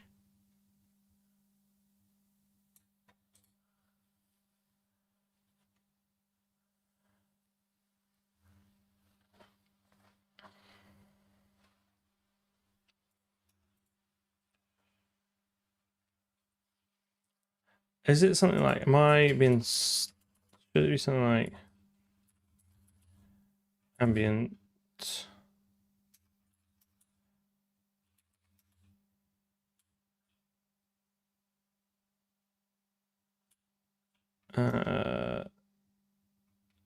Yeah, hang on, isn't it? I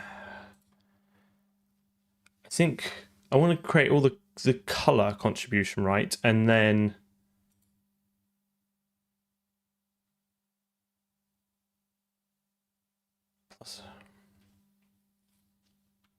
back in.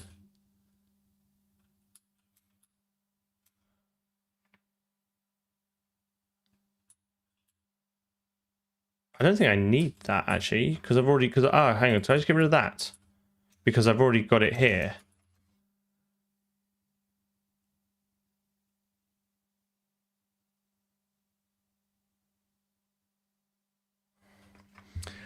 I'm just trying to work out, like, what is the? I think I'm just missing like the lighting equation, right?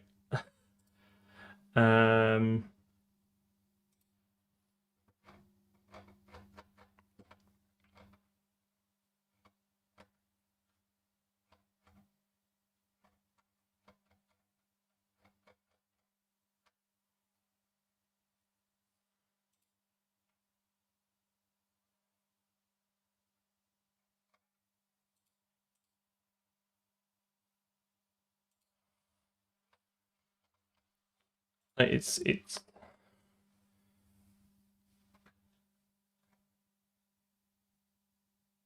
I think I just want.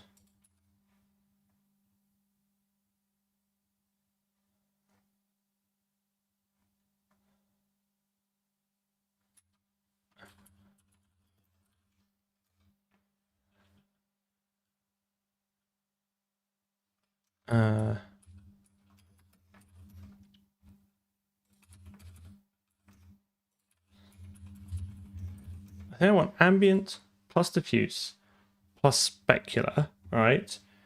Times attenuation times point color times albedo. I think that's what I want.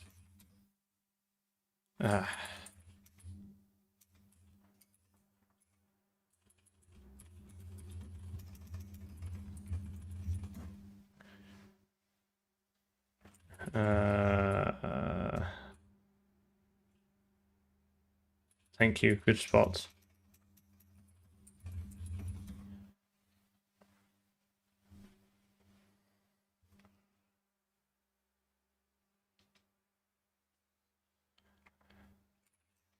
Yeah, good point.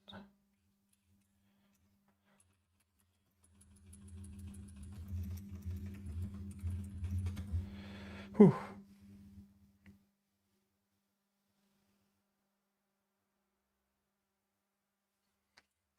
There we go. That looks better.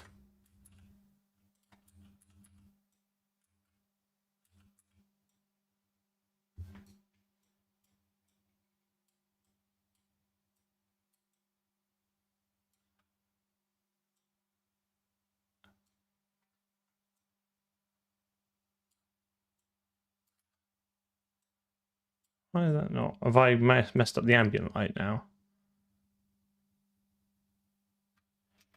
So ambient shouldn't be. There's ambient plus like that.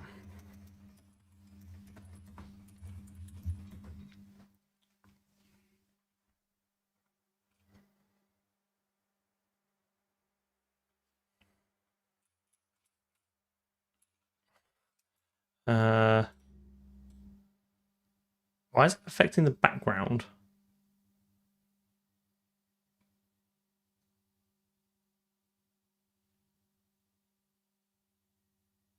Is it because... Ah, yes. I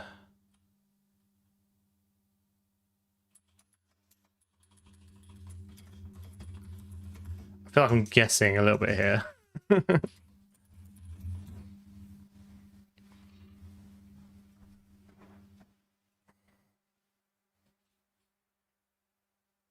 Right, okay, fine. So let's bring this here. So I can change the ambient light, which is everything. Then I can change the point light as well. There we go, right. And then I can attenuate that more or less. Change the specular amount. Right, there we go. So that should be normal mapped nicely. Yeah. Okay. Oh, I'll comment all that out now. Okay, it's not too bad. So new shaders. It's fine. Create deferred renderer.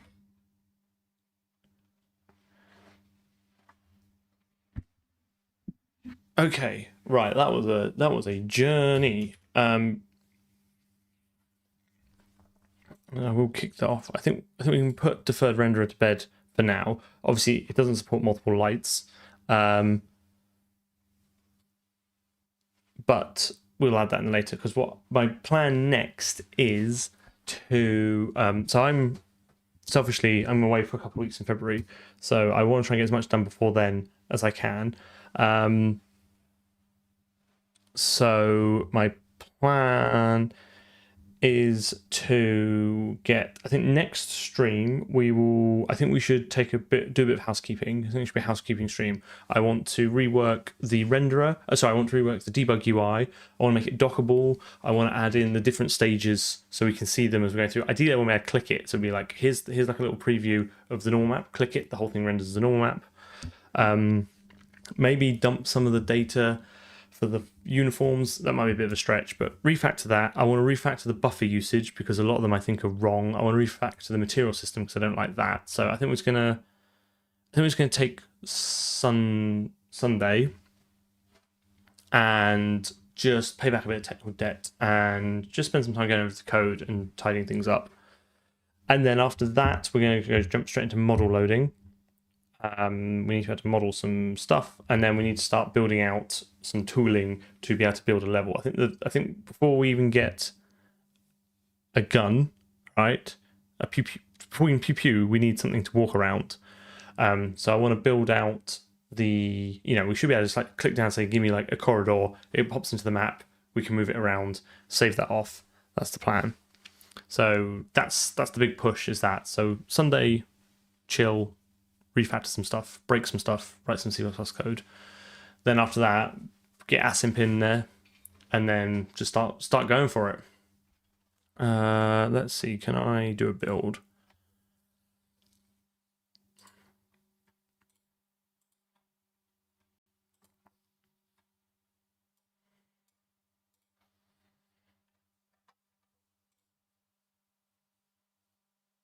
I do need to tag the committee. I just want to kick off the build job.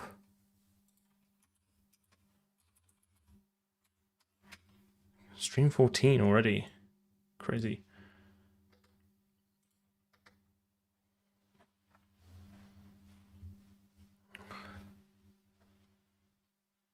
Yeah, good numbers today. Thank you very much for coming and hanging out with me. I appreciate it was a little bit frustrating, but we are doing it. Can I?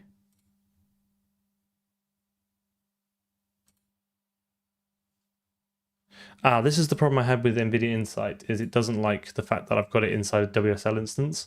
I don't know what that means. Like, I don't know whether I need to just pull it out, like copy it all over to Windows to debug it, or if we just build our own debugging tools.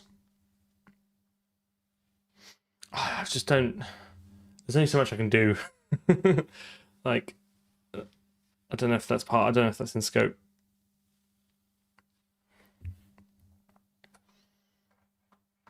Like, the problem is though, like, not the problem, but there's so much interesting rendering research and tech and stuff that you can do.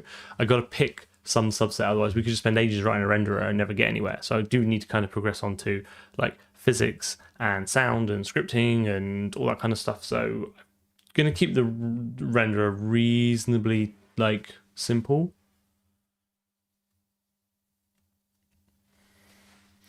Yeah, I mean, NeoVim is just like, you can get it as like a standalone app, right? But it won't be within Tmux, which is what I want. Yeah, I'm hoping someone might compose something sweet. We've got to do a skybox. We need to get a better skybox this time. God, this is slow. I don't know if I really want to try and like redraw out the engagement for this. There is a AF beer with my name on it.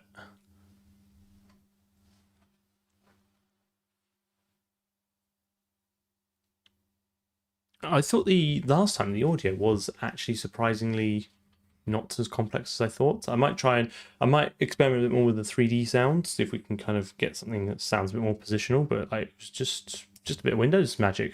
Bish bash bosh. Yep, we'll be wrapping up soon. Thanks for coming on. Thanks for helping out to debug those things. Much appreciated. Right, this is boring. Here I am, but full screen. I'm going to get this merged. I'll put a thing on Discord. Right, I'm going to head off. I will hang around on Discord for a bit. I will catch you guys on Sunday.